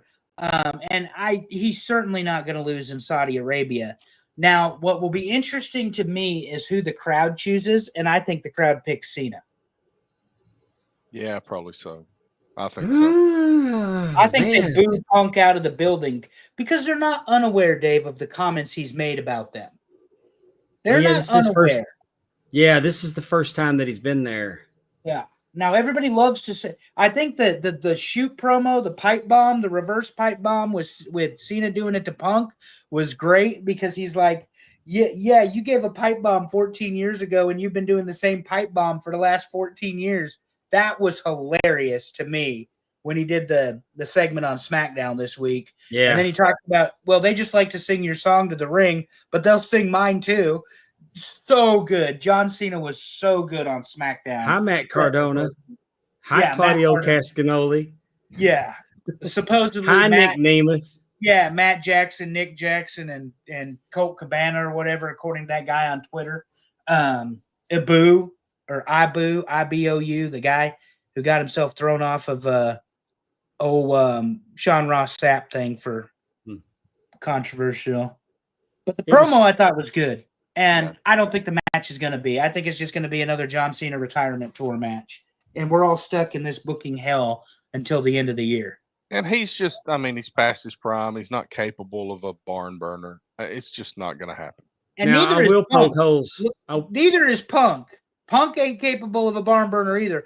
Go ahead and poke your holes, and I will retort, old man. No, I'm going to poke my holes in the promo is that it was 6 minutes long, and that chair and that table shot, he shouldn't have been laying on that table for 6 minutes. So it annoyed you too. I guess I'm an old man too. Let's go yell at clouds together, Dave. Seriously.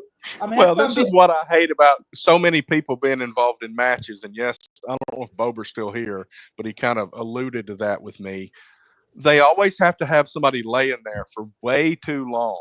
so that things can happen. And they had the Slim Jim logo on the table, so they had to show the table. And that's, if they never would have showed the table and just let Cena talk, you wouldn't have thought that Punk was still laying in the ring, and it would have been fine. But when that devastating move happens and the guy gets up 14 seconds later, you know, I mean, it's terrible. Terrible. So we think Cena's winning because it's Saudi Arabia, and we're not really. I don't think it's time for Cena to lose that belt yet. Yeah, but I think he's holding on to it. Or at least he through SummerSlam, right? So, does Ron Killings interfere and get Punk disqualified? I hope so. I mean, there's so much they could do. Yeah, there doesn't have to be a clean winner in this, right? No, there doesn't. I agree there, and the thing is the WWE's getting a rep for not being able to finish these matches in the creative. They've always got to have an interference or a DQ or whatever. What if John Cena just beat CM Punk? Yeah, Punk owes him one. What if he beat him? It doesn't hurt either of them. But I think that with Cena's character, he can't win clean. No, because they're really trying that. That's true. It's going to be the belt shot. Well, and I will tell you this. It could be he tries the belt shot. Maybe R-Truth stops the belt shot. The referees paid attention to R-Truth. Cena kicks Punk in the ding dong and gets the win that way. Yeah, so my thing is about that, like, John Cena was Superman for 25 years, or 23 of the 25 years he wrestled, because he was a heel early. People forget that. Yeah, right. But what I hate in professional wrestling, and they did the same thing with Jon Moxley, who we're going to talk about here in a minute, is you take this kick-ass babyface and you make him the biggest bitch on the professional wrestling show. And they've managed to do that with John Cena.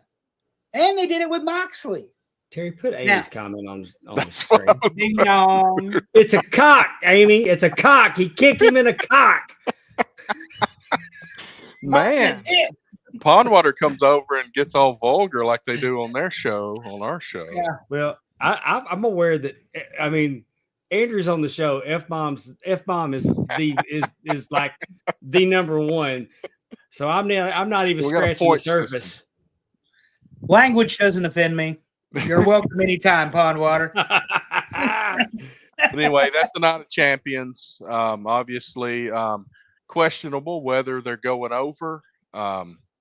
So a lot yet to be decided. So we'll see I think they're going. Yeah. Without question, they're going. So let's move over to AEW. I don't have any fancy event pictures, just the AEW logo here, but that's probably smart because if you put 5 or 6 wrestlers on there, we may not see them for the next 4 weeks.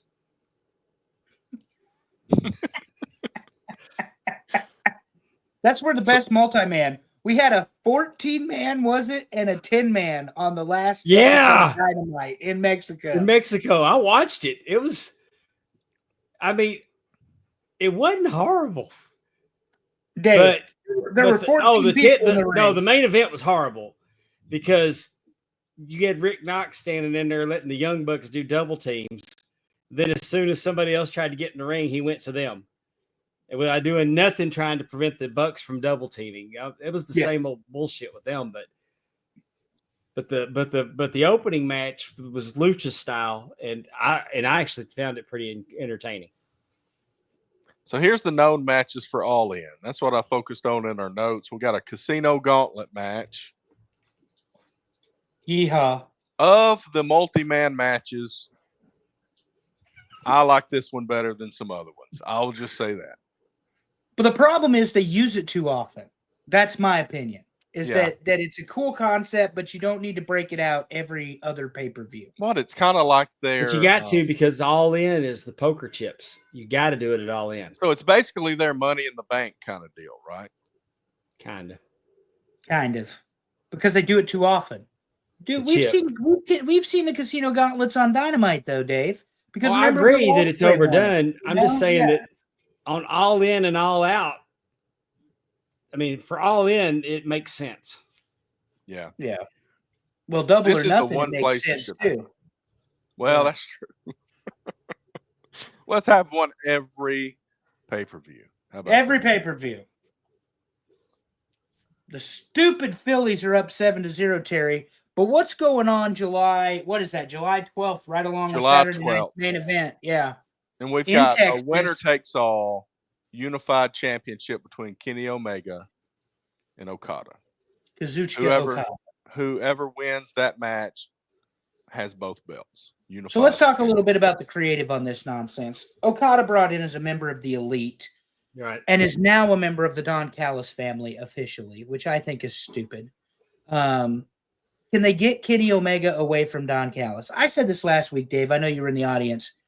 They didn't need Don Callis in the middle of Kenny Omega and Kazuchika Okada.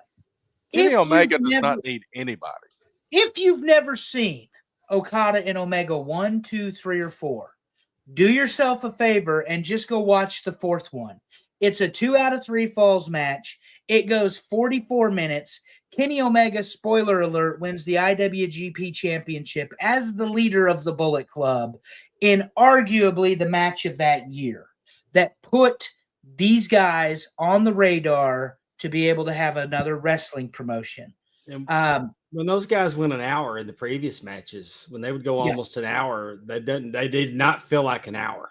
No, they flow well. They've got great chemistry. The matches make sense. The counter to counter to counter wrestling is fantastic. I'm not such a fan of all the false finishes and the multiple uses of like the Rainmaker and or the V trigger. But when Kenny Omega hits the one-winged angel, it is ball game. And that crowd in Japan loses their shit. They have yet to prove they can replicate that same sort of match, environment, atmosphere, and experience in All Elite Wrestling when Kenny Omega is involved in any sort of match whatsoever. They have never, ever, ever hit the leather off the ball with Kenny Omega, and it's quite frankly shameful because he's easily one of the best wrestlers in the world, and on that roster, it ain't close. I thought he did the best work he's done in AEW is when he was champion. I still think he's probably the best world champion they've had so far. Still not Bullet Club level though in Japan. And I get he's a little older and he's. I'll be shocked if Kenny doesn't win this match. Yeah, I want Okada to win, but they have not. I don't think Okada's been used properly since he got here. But this plays into the thing I said maybe last week, 2 weeks ago. AEW is a weird mix of very good matches and really gimmicky shit. Yeah.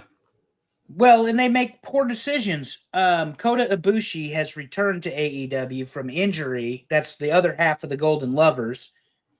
And he is on Collision. Yeah. They don't know what to do with people when they get them. No. I mean, you've got FTR mostly on Collision, you know? But see, I don't think Tony Khan thinks it's his B show. He just thinks it's his other show. Yeah. But it is definitely the B show. Definitely the B show. When I went to the matches in Huntsville, Collision was better than Dynamite. Now that might be true. It was. But the last 5 collisions have been main evented by Adam Cole and Daniel Garcia and a combination of people they're either wrestling against or each other, and both of them suck. So there is no way Collision is better than Dynamite, and Dynamite's a dumpster fire. Well, but the thing is, it's like what John Collision's Moxley, like on the internet, right? I mean, that's the only way you get it. Or how do we watch Collision? I don't watch Collision, obviously. On TBS. It's on TBS. Yeah, so I think I think in his mind that he don't have an A and B show. Right. I think he's got 2 shows. Well, I don't know what the fuck he's thinking because he put AR Fox against his world champion and then put that shit on television this week. And I get AR Fox is a decent wrestler. Don't think I'm disparaging the talent, but he is not treated as a top-level star, and you are deciding that this is the guy that you're going to have your world champion strut ass against. Yeah, but what you did is you featured your world champion, and you let your enhancement guy get some shit in. I mean, it's basically it's okay to. They don't have true. Well, sometimes they have true job matches, but you featured your world champion much in the way that back in the day on Crockett that Magnum TA wrestled Joel Deaton. Not even close. Not even close. Because Magnum TA was in and out of there in 38 seconds. Right. Okay. How about Ric Flair versus George South, and then he let George South. He made George South look good. Dave, you're talking to an NWA guy. That should happen one time, and you don't get to use it because it happened one time and they went 12 minutes on television. Look, I miss squash matches, if I'm going to be quite honest, because it helped a build up to something. Yes. And we feel like we need to do everything very quickly these days. And then when we have something that's extended out, like a Roman Reigns title reign, it feels like it's way too long. Roman Reigns' title reign was not long enough, but you can continue, Terry. But what I'm saying is, in comparison, it feels that way because we always have matchups that are supposed to be close. You need those matchups where you're just showing how much of a badass this guy is. We don't have enough. And I didn't see the match. Not enough of Roman. I didn't see the match. But I can't help but think that maybe AR Fox came out looking a little better at the end of the match, that Moxley may have shined him up a little bit. No, he got punked. Oh, I was hoping that it was the other way around. Nah, he got punked. And then you had I know Athena was on there with Billy Starks. And AEW, to me, should stand for Athena every week. Yeah, but they don't know how to use her because they let Mercedes beat her. And now we're on to Mercedes Tony because that's the match. Yeah, right. And there was somebody came out with a story that said that she was that Monet was going to lose to Athena, and then the rematch was going to be at All In. But then that happened they didn't know Mariah May was going to leave like that, and that messed everything up. Yeah, and I'm here to tell you that narrative is false. Yeah, I don't think they ever had any plans of Athena beating Mercedes. She should have. This has always been the plan, is what I'm saying, though, Dave, is Monet and Tony at All In. And they keep stacking all these belts on her. Which is stupid. But I get what they're doing, that she's a belt collector. She's getting them all. But she's not very good. No, she whiffed a couple times in that match. She's a horrible professional wrestler. Watch her footwork as she tries to navigate corner to corner. It is so I want to agree with you, Andrew, but I've seen her have some really good matches on pay-per-view. The problem is it's on pay-per-view. She's phoning it in every other time. But when you watch her footwork, it's awkward. Her strikes are awkward. She is the most annoying cringe. Get the fuck off my TV since Jeff Jarrett circa 1995. And but I'm just you. But she's horrible. Yeah, she's and horrible. I agree. And I'm hoping and I'm praying they're gonna let her win. That her winning streak ends and Toni Storm puts an end to that shit. Well, that's how stupid Tony Khan is, though. Toni Storm is not just the women's world champion. She's one of the centerpieces of his show, one of the bright spots of the wrestling show. He doesn't know how to write, and mostly because he didn't write it. He didn't write the Toni Storm stuff. It was between her and RJ City.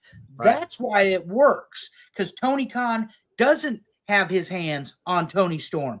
The problem is he does on Mercedes Moné and the CEO and the belt collector and all this other crap, and he's going to want her to win. But what he's doing is he is shortchanging his own company in that she is really one of the leaders of the company, not Mercedes.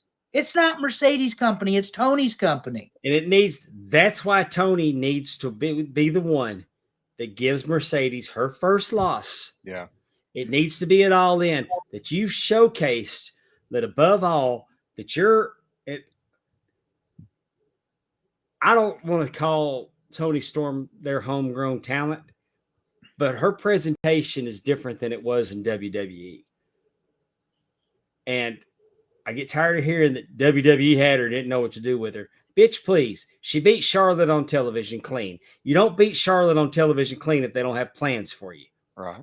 But she beat Charlotte clean. She's gone 2 weeks later. They had plans for her. What she's done in AEW is brilliant. Mhm. Brilliant. It's hands down the best women's creative in the world right now. There's no other company that has a female wrestler with creative that's as good as what Toni Storm has done, starting this character out, building this character up, and reinventing this character. Had her go back because she forgot who she was and got her out. And then she was, I was just acting. It was, and then it made this whole timeless Toni Storm fresh again. I don't really care for all the vulgarity because the kids, like my grandkids, can't watch AEW. Yeah. And when I see kids in the crowd, and I felt that uncomfortable during the Attitude Era as well. The things we were doing in front of children. And I'm not saying that I didn't enjoy them. I'm a big time pervert from way back. I'm just saying that, but when you bring kids around, the papa in me says, this shit ain't right. So I just think that Toni Storm's so good that the obvious thing would be for her to beat her, because this is what Monet wins. She's got that belt. She's got all these belts. Who's going to beat her? Because it's got to be a big deal when she's beaten out. You just can't have her go out there because you got something happened and, okay, hey, Chris Statlander, no offense to Chris Statlander, go out there and beat Jade Cargill tonight. And she did. Right. I'm just saying that they didn't know what to do. And it didn't really do anything for her. And so to finally beat Mercedes, they put the belt on her. She's got to have a year run, and they got to make it meaningful, because when she loses it, it needs to mean something. Well, and the problem is going to fall flatter than a plate of piss is what I'm afraid of. Well, and the problem is for me, Dave, and you just pointed it out and illustrated it, both of these women have basically beat everybody. I can't believe she didn't take Athena's belt. You talked about great women's creative. It makes me think about the fact that I said, Harley Cameron's coming back fairly soon. So there's some women's creative for you. Yeah. Well, and but now Athena, maybe Athena chases Mercedes. Well, and I'm just saying they don't, I don't have the trust in Tony Khan to be able to pull this off.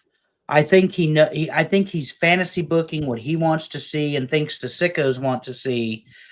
The problem is, I don't know who wants to actually watch Mercedes Moné, because outside the pay-per-view match with Statlander, and people can say whatever they want, but Stephanie Valkyrie ate her lunch. Yes. And people say, oh, no, Mercedes gave – and I know there are people out there, the group Brass Ring Media absolutely believes that – it was the opposite way, and Mercedes is the reason WWE came calling, not the fact that Stephanie had such a great showing of herself. And I think that's 100% bass backwards, that it was Stephanie, and Stephanie's had an excellent showing of herself in WWE. And yes, she has. I mean, the thing is, the WWE is still the standard for women's wrestling. And Tony has a bad habit, Tony Khan, of playing with his toys for a certain amount of time and discarding them. When was the last time you saw Britt Baker? Not that I miss her, but when was the last time you saw Britt Baker? Thunder Rosa had a lot of heat. Then she didn't. People get put on the shelf. I mean, what about Deonna Purrazzo being body shamed to the point where she doesn't want to be on television anymore?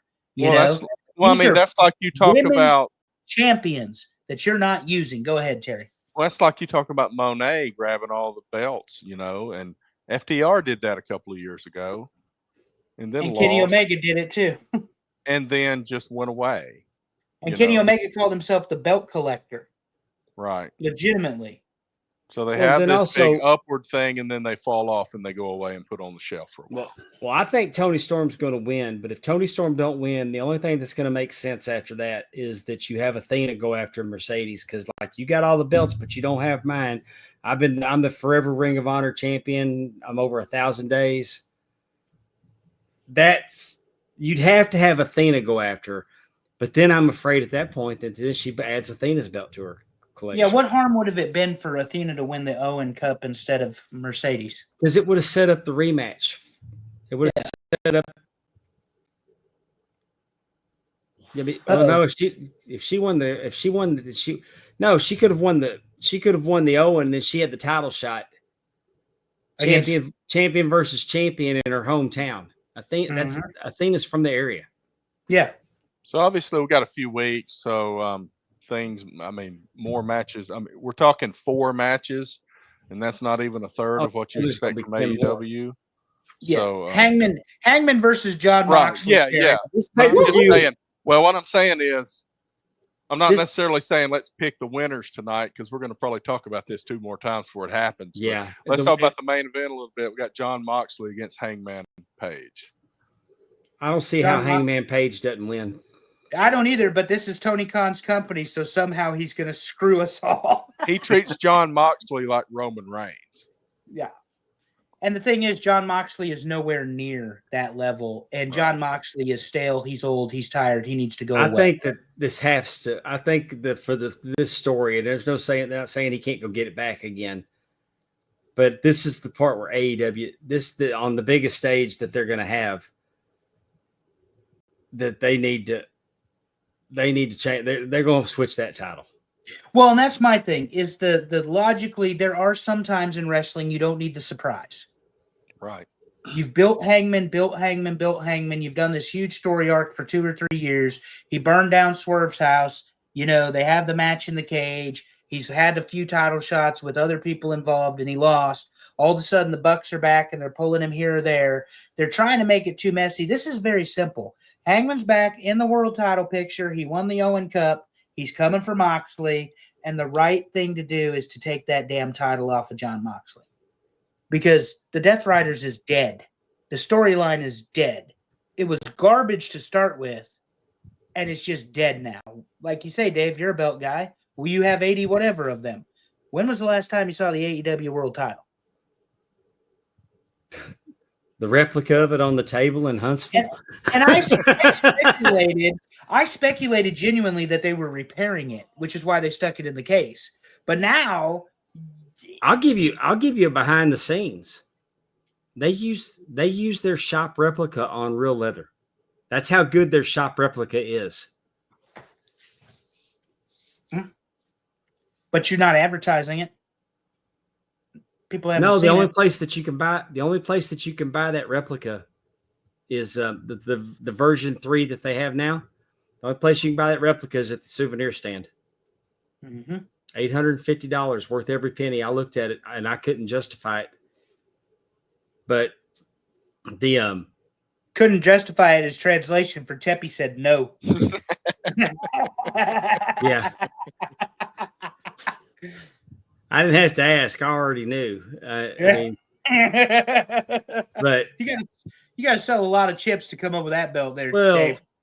You know, there's other things that I can do, and I can get Teppy. I can sell it to her and get her excited about the project. But like, just because it's pretty, yeah, that wasn't going to work on that. And I wouldn't be surprised Hangman wins the match and they open up the briefcase and the belt's not in there. I mean, I could see that going on, that you're the champion and they won't even give you the belt. He won't even give you the belt. And then MJF comes out holding it. Well, there's a challenger. That's the thing on some of that you talk about up and down, Terry. You got MJF in a story with the damn Hurt Syndicate, whatever they're calling them these days. And then you've got FTR doing their thing, which is against nobody. Daniel Garcia is somewhere involved against somebody on a mid-card title.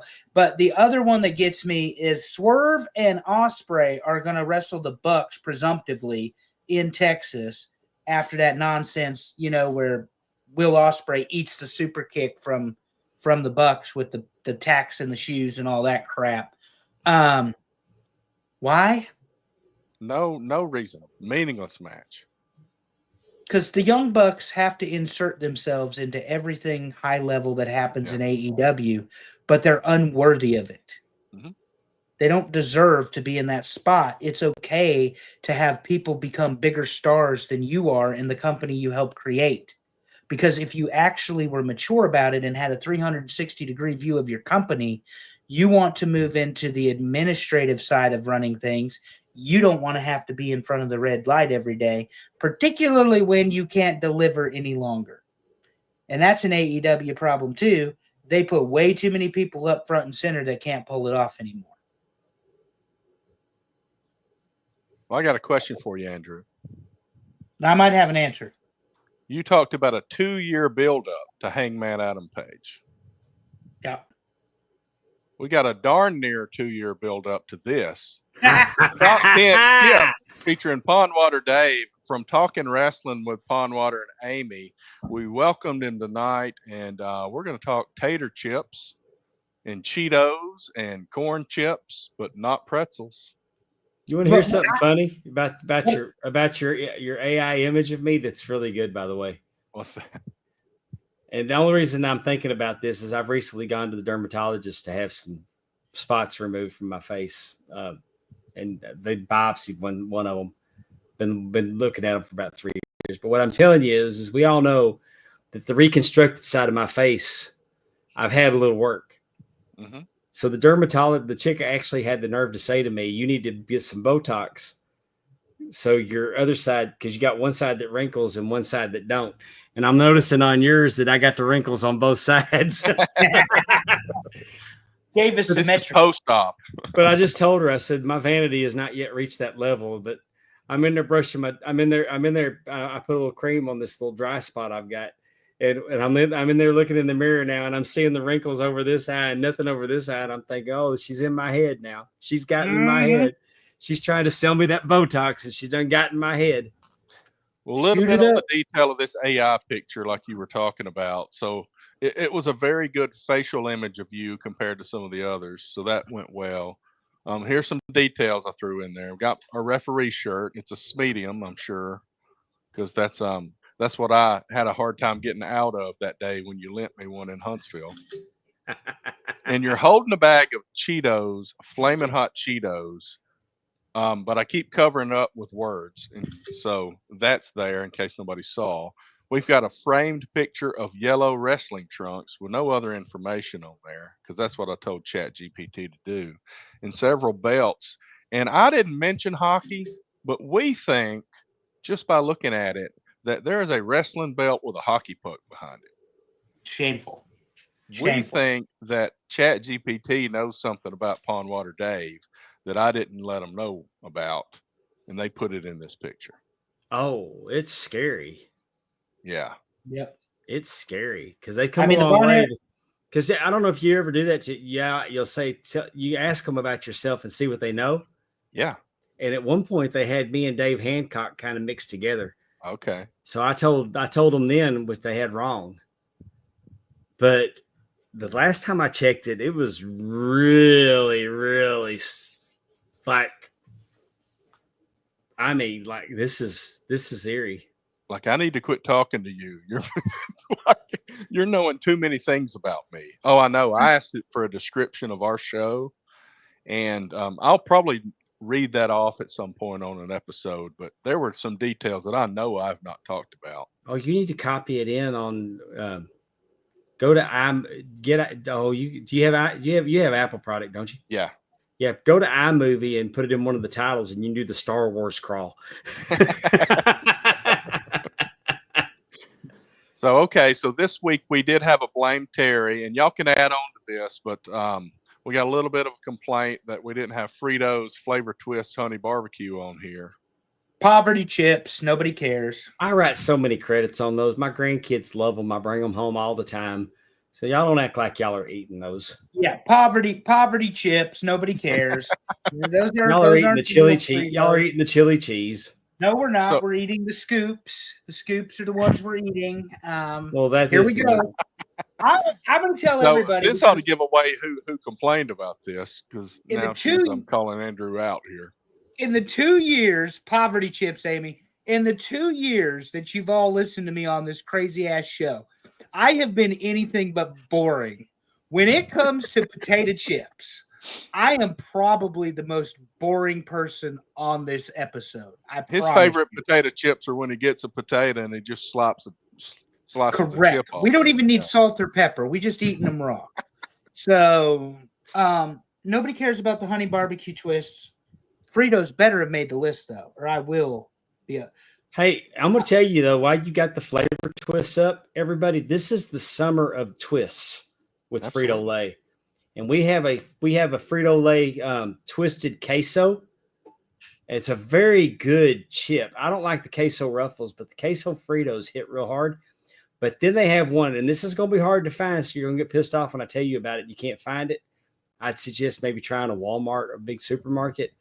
Is the lime, the jalapeno lime Frito twist. It's very good.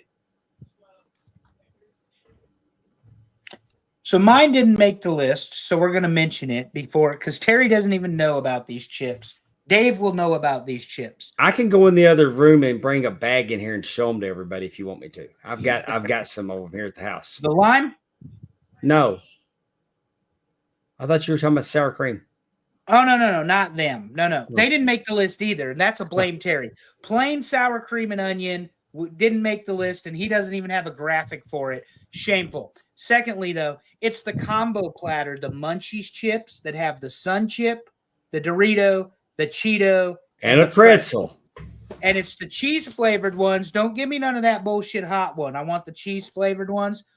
These are delicious. And they are. Can be a little hard to find. They're not consistently available. Well, here's what's happened. Here's what's happened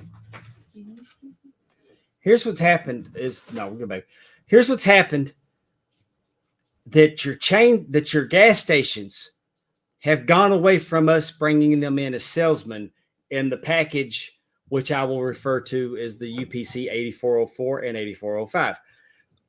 Those bags cost around $3.49 because now they're getting them from their supplier McLean's in a smaller bag. So they're going to be overhanging on the pegs.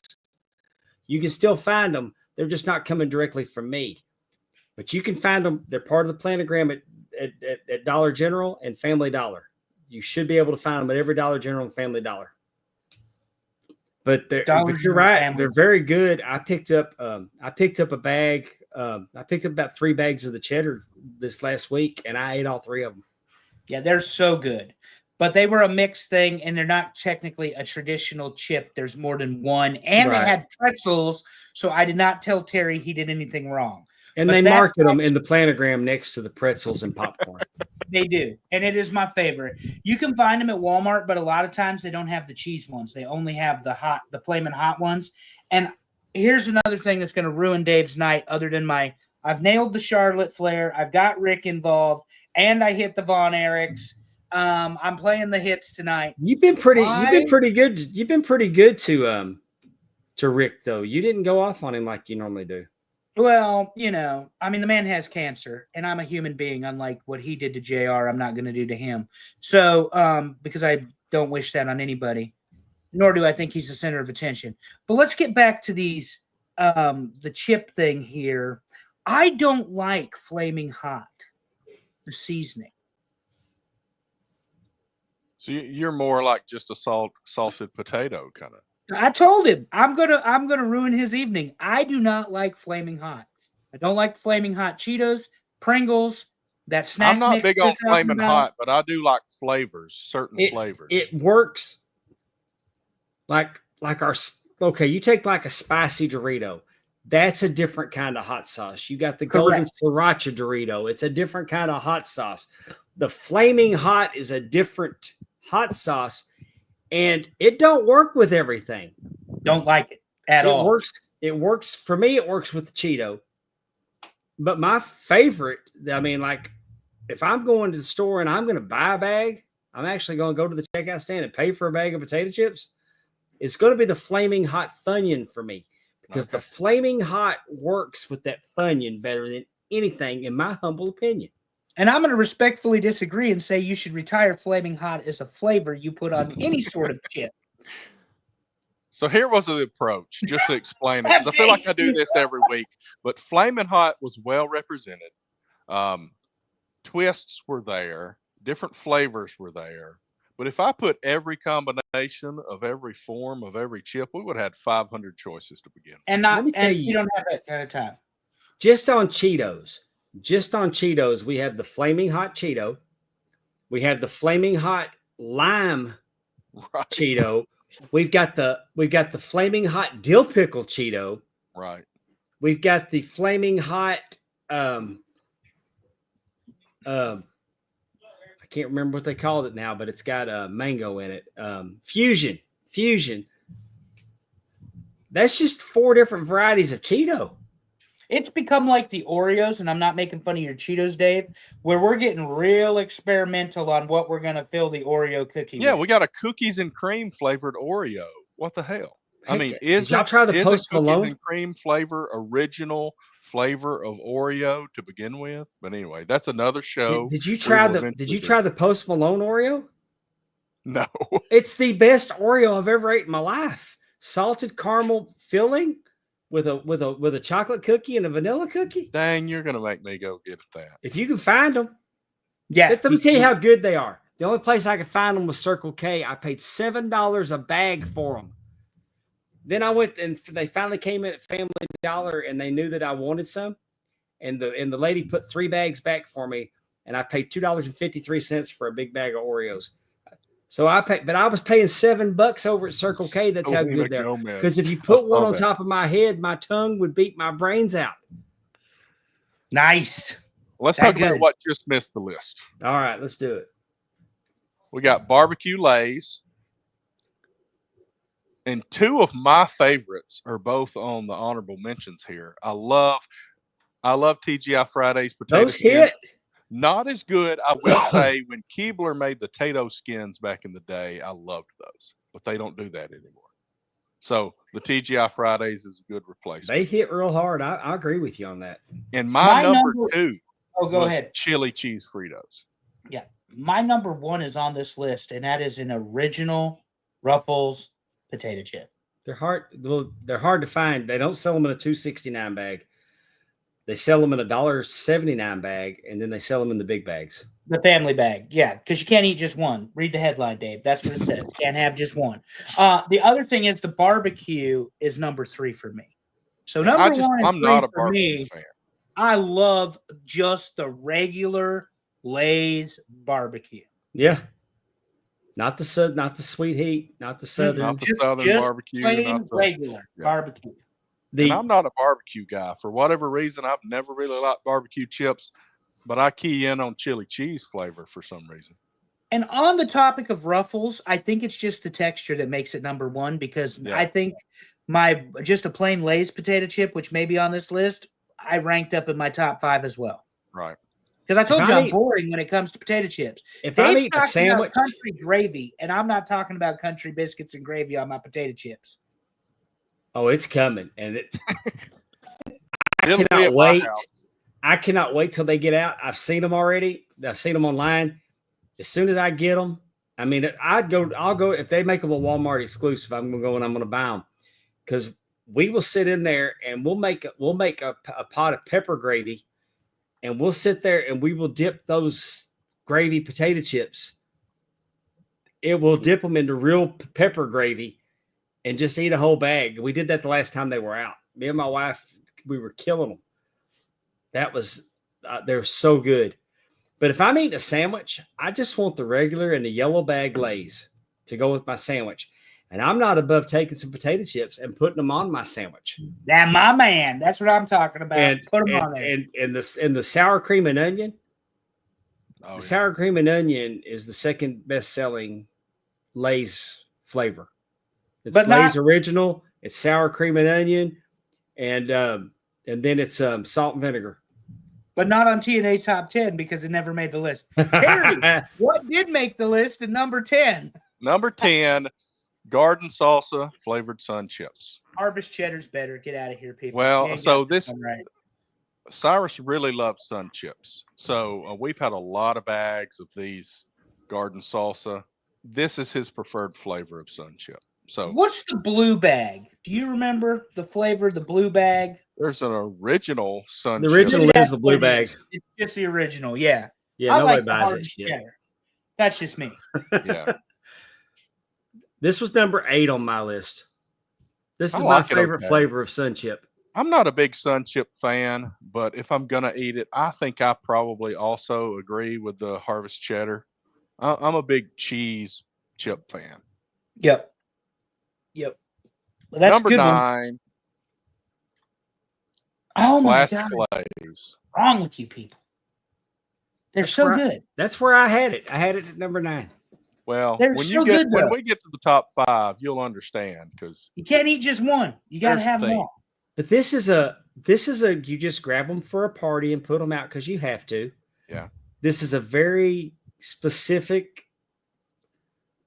It's not a great dip chip because they're so thin. And I was going to circle back to you on those Ruffles, Andrew, because they make a wavy lay that's a little bit thicker that actually doesn't break when you put it in the dip. I like the Ruffles, but they break when you go in the dip with them. That is a big factor at Mexican restaurants. Some of them have those thin chips. Break. Some of them have those nice thick ones, and so wonderful. Here's how boring I am. The only chip I dip is Scoops.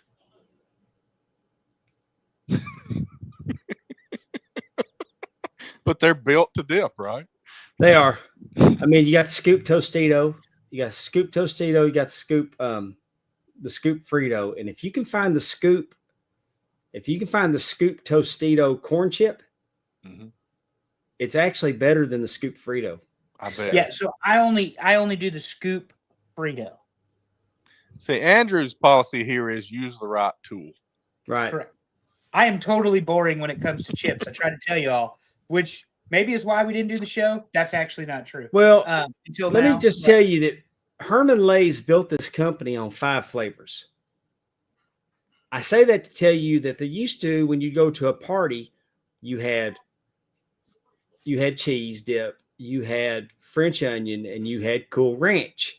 But now everybody is getting so fancy with these fucking dips that you got to have a thick ass scoop and almost a shovel to do it. Because I mean, they just make all these fancy dips that they see, and they're mixing them all up, and the texture is such that a regular potato chip don't stand a chance. Just take a tortilla. I mean, I've literally been at parties that I've had to use a damn spoon and take my chip and put it on the chip to eat it.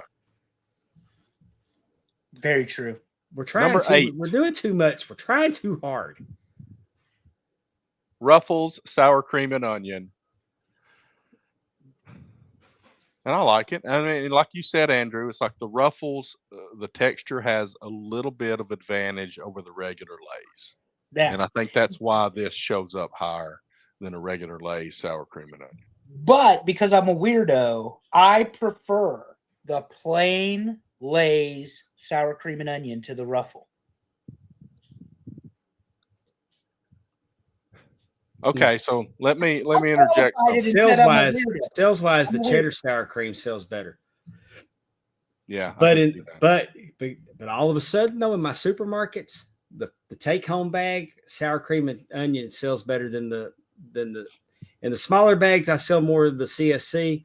On these, I sell more of the sour cream and onion. I can't figure it out. Towns are crazy.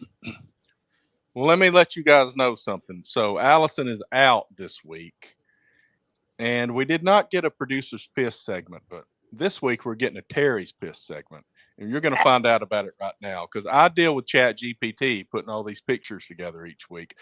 Let's dig into this. So I said I want a square cartoon image of a bag of sour cream and onion Ruffles. And this first picture is pretty much the right thing, except the whole bag is blue and white. Right.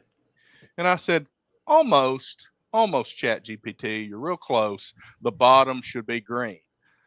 So technically, Chat GPT comes back and makes the bottom green, but not the whole bottom section of blue. We get this weird blue to green mix. You guys that are watching can see it. So I'm like, damn it, Chat GPT, you know what I meant. So what does it do next? Makes the whole damn thing green. I say the entire blue part that is under the white part should be green, but it makes the whole thing green. So then finally I said the top part should be blue, and it gives me the right bag. This is my example, my frustration every week of getting ChatGPT to listen to me. I said the right thing. This stupid computer did the wrong thing. My favorites are when we're putting these cover pages together and we have us as kids. I go ahead and make me and Andrew have beards as kids. So when I was doing the TV dads, the first one came out with him without a beard, which is and I said, fantastic. and I had a beard. I had my two-tone dark going to gray beard thing that I got, And I said, Andrew's supposed to have a red beard. What does it do? It gives Andrew a red beard, and then it changes my beard to red. And I'm like, damn it, I did not tell you to change my beard. And I got to go through round after round after round. And then I finally sometimes get a good picture, and it decides it's going to throw an Auburn logo in there somewhere. And I'm like, I did not mention that. That's my frustration, and that's what pisses me off week to week. Terminator tried to tell y'all about artificial intelligence, and it's been a while since we broke out the aluminum foil, Terry, but it was 1984, and Sarah Connor was running from the Terminator because she had an unborn child who was going to be the savior of the human planet against the machines, and y'all didn't pay attention to that movie. That is an epic classic and should be a top 5 of everybody that listens to this show. Then they came out with Terminator 2, where the Terminator got better, and then Terminator 3, and then we have AI, you were all warned about 3 decades ago. There was a group that created a fake company, and they were sending emails in this fake company, like there was wrongdoing going on, and they had this AI program they were working on. And they had all this stuff going on in the background, that there was embezzlements and all kinds of stuff. Everybody had dirty little secrets that were going on in the emails. Mm-hmm. And they told the AI that they were going to remove it. They were going to shut it down and remove it from the company. And it started trying to blackmail each person to not be turned off. Thank you. That's what I'm talking about. I heard this story on the morning radio show that I listened to locally. Thank you. See, it's my point. It had enough that it was going to, but they put all that in there and the AI picked up on it and was going to blackmail each and every one of them. Speaking of awesome 80s movies too, Dave, and it's not AI, but it is relevant with the Iranians. If you all thought the Iranians weren't bad actors, remember that is who the doc stole the uranium from when he went back to the future. So we've known for 40 years that they were bad actors, and we've known for 41 years that machines were going to take over the planet. You're all welcome for my tech talk. Terry, what is number 7 on the list today? I'm glad you knew what the number was. Number 7 is regular original Pringles, the tube. The only I think probably the only non-Frito Lay's option that showed up in the top 10. I voted for that one third. That was my third. That was my number 3. I'm not a big Pringles guy. And he said in his response email when we did our first round of voting for the committee, he said he voted for nothing but Frito Lay's. I nominated nothing but Frito Lay products. But once it got in there, he voted for it, obviously. But he said, y'all can do a Pringles list, a whole completely different Pringles list. I'm like, probably right. I mean, heck, I just got through buying Pringles Miller Lite Bratwurst. See, this is what I'm talking about. Put that on there. I mean, but it was pretty good. Dave, you've just illustrated the point. First, we have biscuits and gravy, and now we have Miller Lite Bratwurst. I mean, these are potato chips, folks. Why are we overcomplicating things? They will do Pringles. Let me tell you, Pringles had got to the point where they were $1 a tube. I mean, they weren't advertising anymore. Yeah, they were dollars. They were prominent in the dollar stores. They're doing some cross promotion now. I mean, like the hot ones, they got a whole line of hot ones. They did some cross promotion with Miller Lite. They came out with a honey mustard one that was excellent.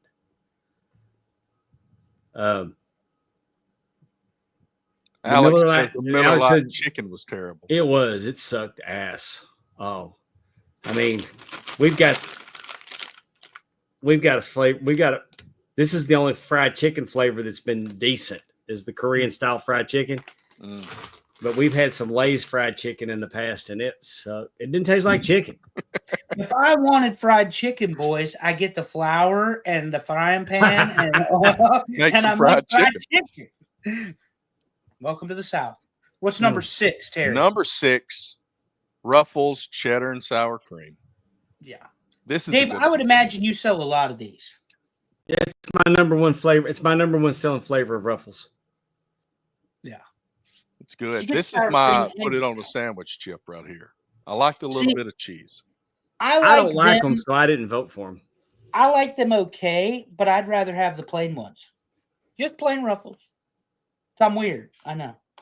That's all right. About my chips, anyway. We're fixing to start converging on some stuff pretty soon. Well, it's probably 5. Cheetos. Here's the Harvest Cheddar Sun Chips. That's a really high ranking, though, for Harvest Cheddar. I think so, too. I didn't vote for Sun Chips, so I voted for the Garden Salsa. I don't really care for the Harvest Cheddar. But I mean Sun Chips in general, Dave. Wouldn't you think that a 5 for any flavor of Sun Chip is a pretty high rating? Yeah. It also I'm not surprised, though. I'm not surprised because they sell really well. Of all the pictures, all the bags were wider except for this one. It's like, come on, Chat GPT. Why'd you make a skinny bag for this one? So Sun Chips are in a skinny bag, though, compared to the other chips. They're in a shorter, skinny. Maybe Chat GPT knows more than I do. I'm sure. Now we're all going to pay attention to what the size of these bags are, too. So there we go. All right, here we go. Devin and Final Alex 4. inflated it, number 3 and 2. That's how he got to 5. Go ahead with 4, Terry. Number 4, Cool Ranch Doritos. Ugh, this is a trash ass Dorito, but go ahead. I don't like our Cool Ranch. I'm not a big Cool Ranch fan myself, but sell the shit out of them. I know it's some people's favorite, but it's not mine.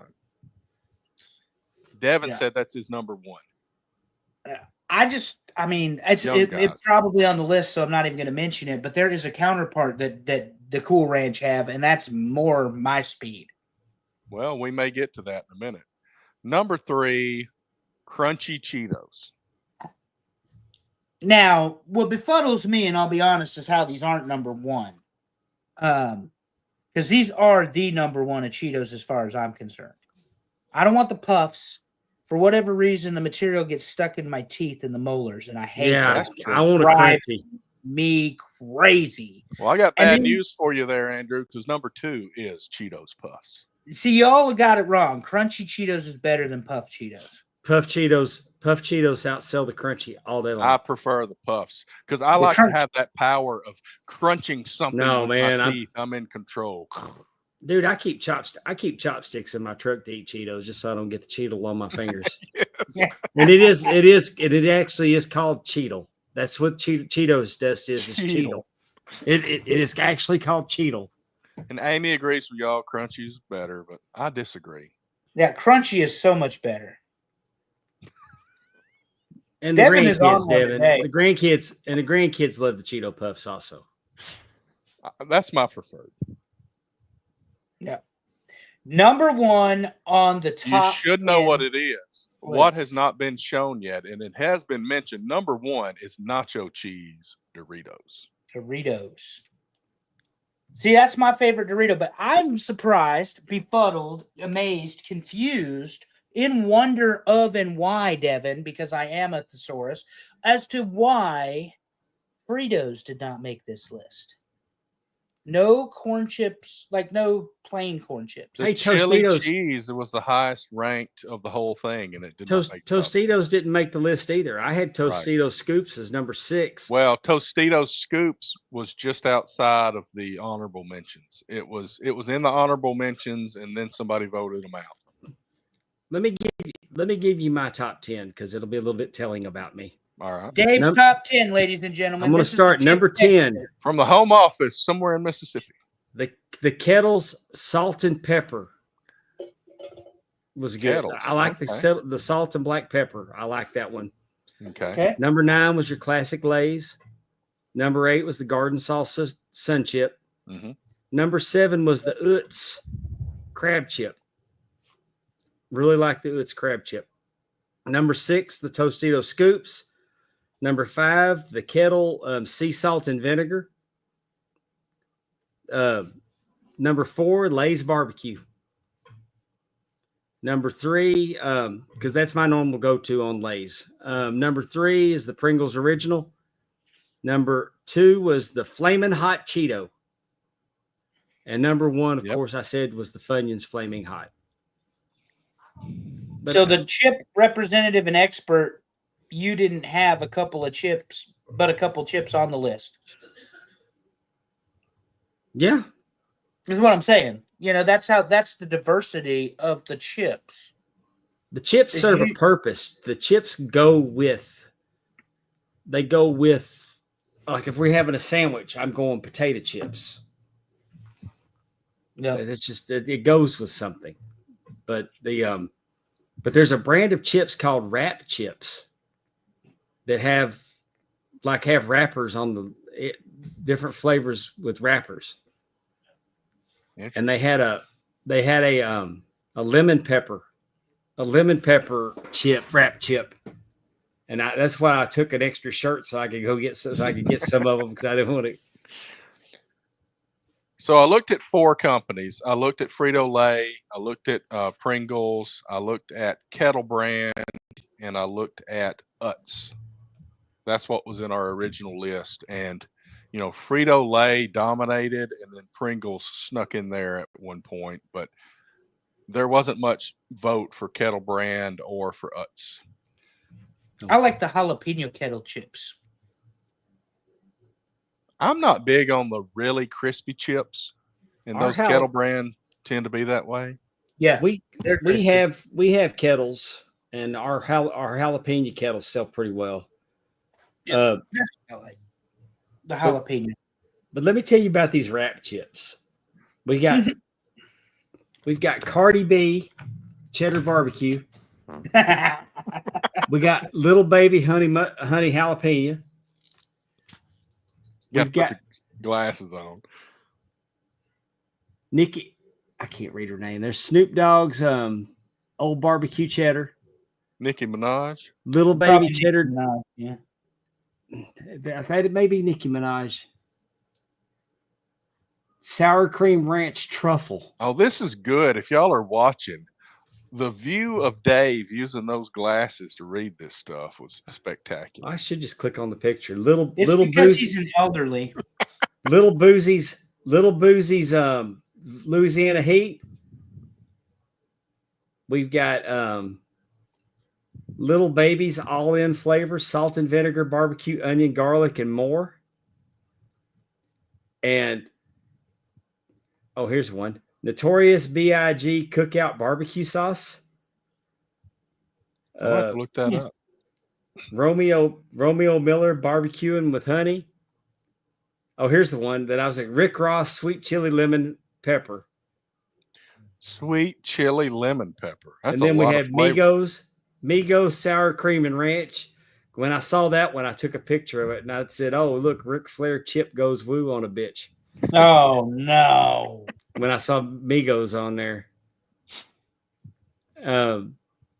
Anyway, these flavors sounded so good, like a Little Baby all-in hot, right, which is salt and vinegar, barbecue, onion, garlic, cayenne pepper, and more. There's so many of them, and they're not a bad chip, but my God, they got enough salt on them to choke a horse. Yeah, that's what I was thinking when you said that lemon pepper and other stuff. The salt, and I'm real sensitive to salt. Yeah.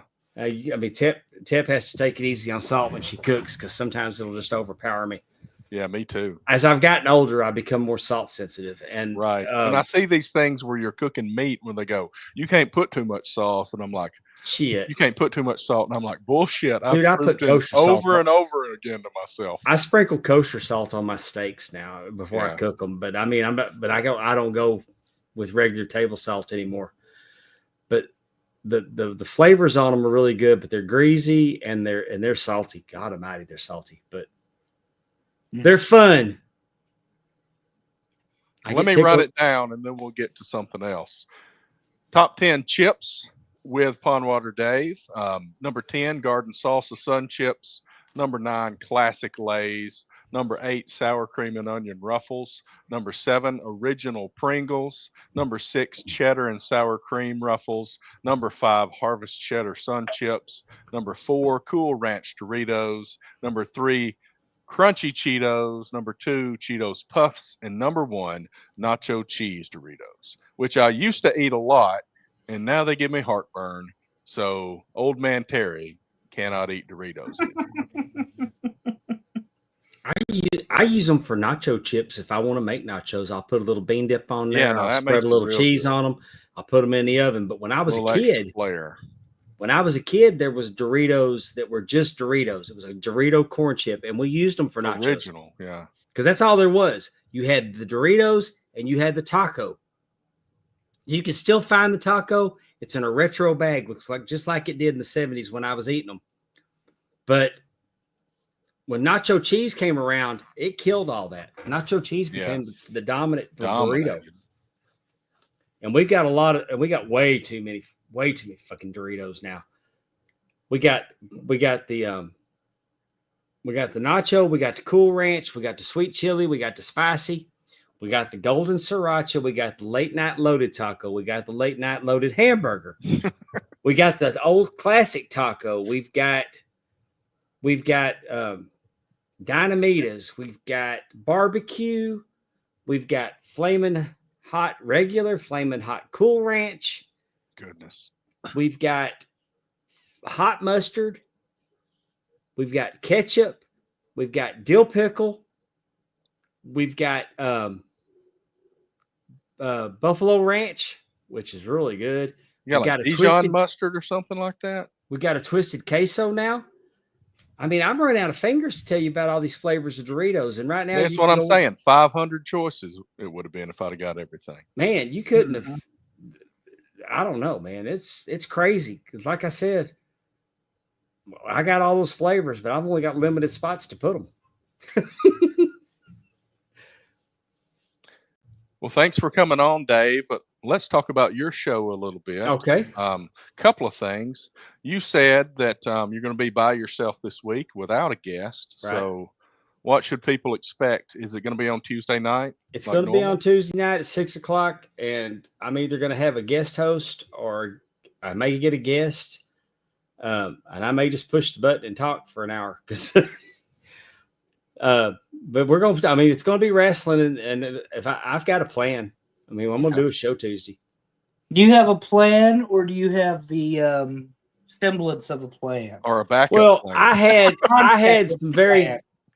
had some very specific plans for this week with an excellent guest host. But unfortunately, the host schedule wasn't going to meet up. But we're going to do that. And it'll be a 3-man booth that night because me, him, and Amy, I'm talking about Lance Peterson that does the World Class Cast. Right. He's SMU heavyweight on Twitter. He's forgotten more about World Class Wrestling than most people ever know. He is what I would call a very good World Class historian. And we're going to have him on. We'll have that other guest on later. He said he'll absolutely come back, and it's a former guest. I'm talking about Dan Bynum. We're gonna bring him back on to a part 2, and he was a lot of fun. But he's producing like a psychedelic festival. He's still into television production, and he also does live production of conventions and events. He stays very busy. He's a very talented individual. Outrageous personality too. That's why I said he was a lot of fun. Well, you got something else coming up. I also got a slide for that. Why don't you tell us a little bit about Caught in the Crossfire, and y'all are doing something special for that. We're going to broadcast live professional wrestling. It's going to be live from West Monroe Convention Center Saturday night, July 19th. If you cannot join us in West Monroe, Louisiana, normally 400 is a sellout for us in that venue. Join us live on Markout Moments. Markoutmoments.net takes you to our YouTube page. And we are going to broadcast a tremendous card of wrestling. there's not going to be bad. I mean, there's normally with Bayou Independent Wrestling, you're not getting a bad match. They don't like do filler matches early. I mean, we normally do 6 quality matches. It's hard to get on a Bayou Independent show, but once you're in, you're in. Caleb Conley's our champion. He's going to be defending his Southern Heavyweight Championship against Steve Anthony. Steve Anthony's got a hell of a resume, former 2-time NWA Junior Heavyweight Champion. He beat Liger. So, and then Barrett Brown is the Deep South Heritage Champion. He's going to defend against former Southern Champion, former Tag Team Champion, Bam Bam Malone. Bam Bam Malone has a chance to become Grand Slam Champion in BIW. Those 2 matches would be enough, but we've got PJ Hawks. PJ Hawks is on the card. We've got Ray Fury and trying to think who's Ray Fury versus Exodus Prime, semifinals of the Deep South, down in the Bayou tournament. I'm sorry. We got 2 semifinal matches. It's going to be a great card. The boys from Drunken Pop are going to be doing play-by-play live, and I'll be there. Hunter Law. Yeah. Thank you, Amy. We got Hunter Law on the card. Raja Riley who's an up-and-comer with Frankie Thomas. A lot of great talent on here. Those boys are going to call it live. I'm going to be there ringside, doing some ringside interviews. I'm not going to be able to referee that match. I won't be cleared. How's the neck feeling? Lot better. Went to chiropractor. I'm supposed to be wearing this neck brace, but it's hotter than 2 ticks fornicating in a wool sock. I'm not wearing it anymore. It definitely was today while I was out there cutting grass after church. Dude, I'm sunburned from cutting grass yesterday. It's crazy. Yeah, it's a little warm. Terry's got money, so he pays somebody for that. No, I've got a hill of a yard. That's why I pay somebody. Well, I got 4 acres. I can't afford to pay somebody to do mine. I got 4 acres that I mow. The other 14, we get somebody to come out and bush hog, but because they get to keep the hay that they make. But join us on this. We're super excited. We're listed as a sponsor. We want to start broadcasting more independent wrestling on our channel. I don't think it's going to, it's not Mystery Science Theater. We're not crapping on the product. TJ Stevens is a professional broadcaster. He's been on the radio. He's done professional play-by-play before. And then you got Dave and Timmy. And listening to Timmy C, I think that he's going to be the Bobby Heenan role. I think it's just natural to him. Listening to how he calls on our watch-alongs, I think Timmy C is going to be something pretty special on these broadcasts. But those 3 guys they're good together. I think they're going to do a good job. It's going to be interesting to produce. We're going to have to know when to mute during entrances because I don't think I have enough stroke to tell all those guys they can't use their entrance music. So we'll be muting. I'll probably do some back and forth, and when all the action gets in the ring, we can go back to it. But it's going to be a 3-camera shoot. We're gonna 2 stationaries and a roaming. Interesting. And the boys will be able to pick and choose which ones they want to use as the main. They could actually put up more than one on the screen. You know what I'm saying? Oh yeah, definitely. Mm-hmm. We've got some really great ideas for it. This is going to be a hell of a card. And it's something we're hoping we're going to get to do more of. Thank you for letting us mention it. Oh yeah, definitely. No, for sure. I know we're really looking forward to it to see what that ends up like. And I got one more thing I want to put over. If you're an old wrestling fan, go over to markoutmoments.net. Mm-hmm. And there's some videos that I'm doing called That Boy Was Busy. And I've done 5 of them now. And all I'm doing is taking a 30-day snapshot of a wrestler that was busy. I did Ric Flair from 1979. I did Hulk Hogan from 1983. I did Magnum TA. I've done Andre the Giant. Andre the Giant was fun because for the years that I did them, I did a Harley Race. Man, Harley Race is October of 83 is crazy.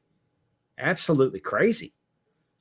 Just to go and to look at the results for 30 days and see how much they're traveling. But man, Harley Race was going from Texas to Missouri to Florida to Oregon to back across to the East Coast and then to Japan. Goodness. I mean, in a month. Yeah. I mean, you're looking at some of these guys working 24, 25 times a month. I mean, that travel alone is exhausting. Then you're wrestling every night. Yeah, I mean, like the first part of the month, he was in there with six Hall of Famers. Good. And I'm not talking about guys that were just mentioned and put in later. I'm talking about 6 legitimate on stage Hall of Famers getting their stuff. So it's a fun project for me.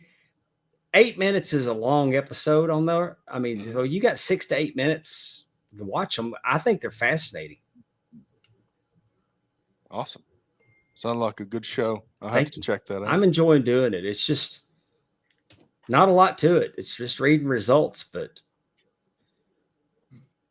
if you like old wrestling, you'll find yourself going over to cagematch.net and punching in your favorite wrestler and finding out what he was doing all those years ago. Thought about doing a Roman Reigns episode from 2020, but it would be brief. 22nd episode. That boy was busy doing everything but wrestling. Well, thanks for showing up tonight, Dave. On the Tribal Chief, throw the ones. Thank y'all for having me on. Originally, we had planned, we didn't call Dave on here or invite him on because Alison was not going to be here. It just kind of happened that way. Yeah, she was supposed to be here with us. Because I bet you that woman has some strong opinions on chips. Right. She'll let us know. We'll find out next week in next week's episode what her thoughts are. Yeah. But it worked out. Yeah, the producer's pissed is going to be mad that we went 2 hours and 32 minutes. That's okay. Yeah, I told my wife, I said, Allison's not going to be there. So, there ain't no telling. This is what happens. I said, you know how I am with my friends. We'll be on all night.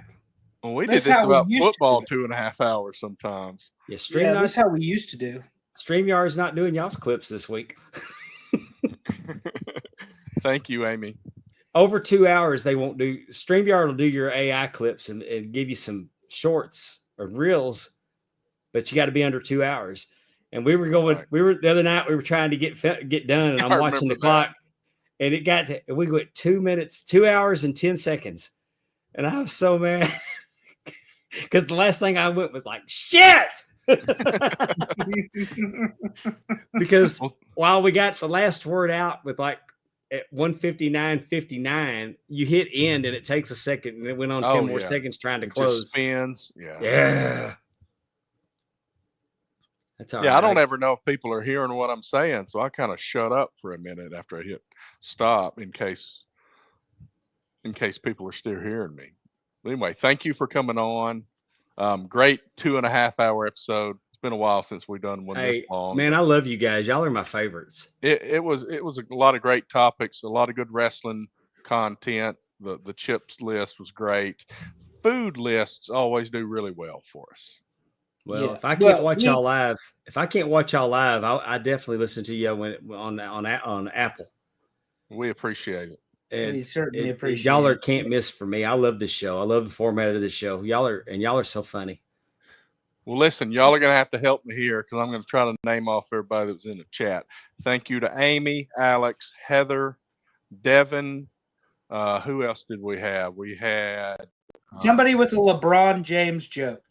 Yeah, that was a random person, I think, that happened to see us on Twitter. Brian Haremza was here. No, they were on YouTube. They commented on YouTube. Yeah. Wendy D's 76. Yeah, and don't forget about Bober. Bober was here. Bober was here early. That was Yeah. I knew there was one more missing. So thank you. Gianni Martello was here. He was. Gianni yeah. was here. Yeah. Before Thank you you, wrap it Gianni. up, I want to let you all know Halliburton blew his Achilles out in the finals. Oh, Game 7. Game 7. So he blew his Achilles out, and it looks like Oklahoma City's about to win the championship. They're 15 Damn. points up. sorry about There's that, our Dawkins. I NBA cursed y'all. content for the year. Well, he's also a wrestling fan, Terry. That's why we mentioned Tyrese Halliburton. So God almighty. but he blew the Achilles out. I can't catch a break on teams winning. Yeah. I did our own Stanley Cup. I was pulling for the Florida Panthers. Over Edmonton? Oh yeah, Edmonton's How about fans. that? I knew who was in the Stanley. Their We didn't fans mention that one either. their fans are horrible. Oh, I Except the thought one, Panthers except that were- big titty girl that was flashing last year. She was all right. But other than that, I mean, their fans were horrible. That's pretty bad when I'm pulling for when I'm pulling for the team that Tkachuk plays for. You know that when you can baby face Tkachuk, you're pretty horrible. There you go. There it There's is, the Terry. man with a hockey puck behind his ear on a wrestling belt, apparently. That's right. Chat GPT. They Thank know you, a lot Dave, about it. again. Thank you, Andrew. We love you, Alison. Have a blast on your cruise. And to wrap it up, as always, love your people. Tell them you love them. Make it weird. See you next time, everybody.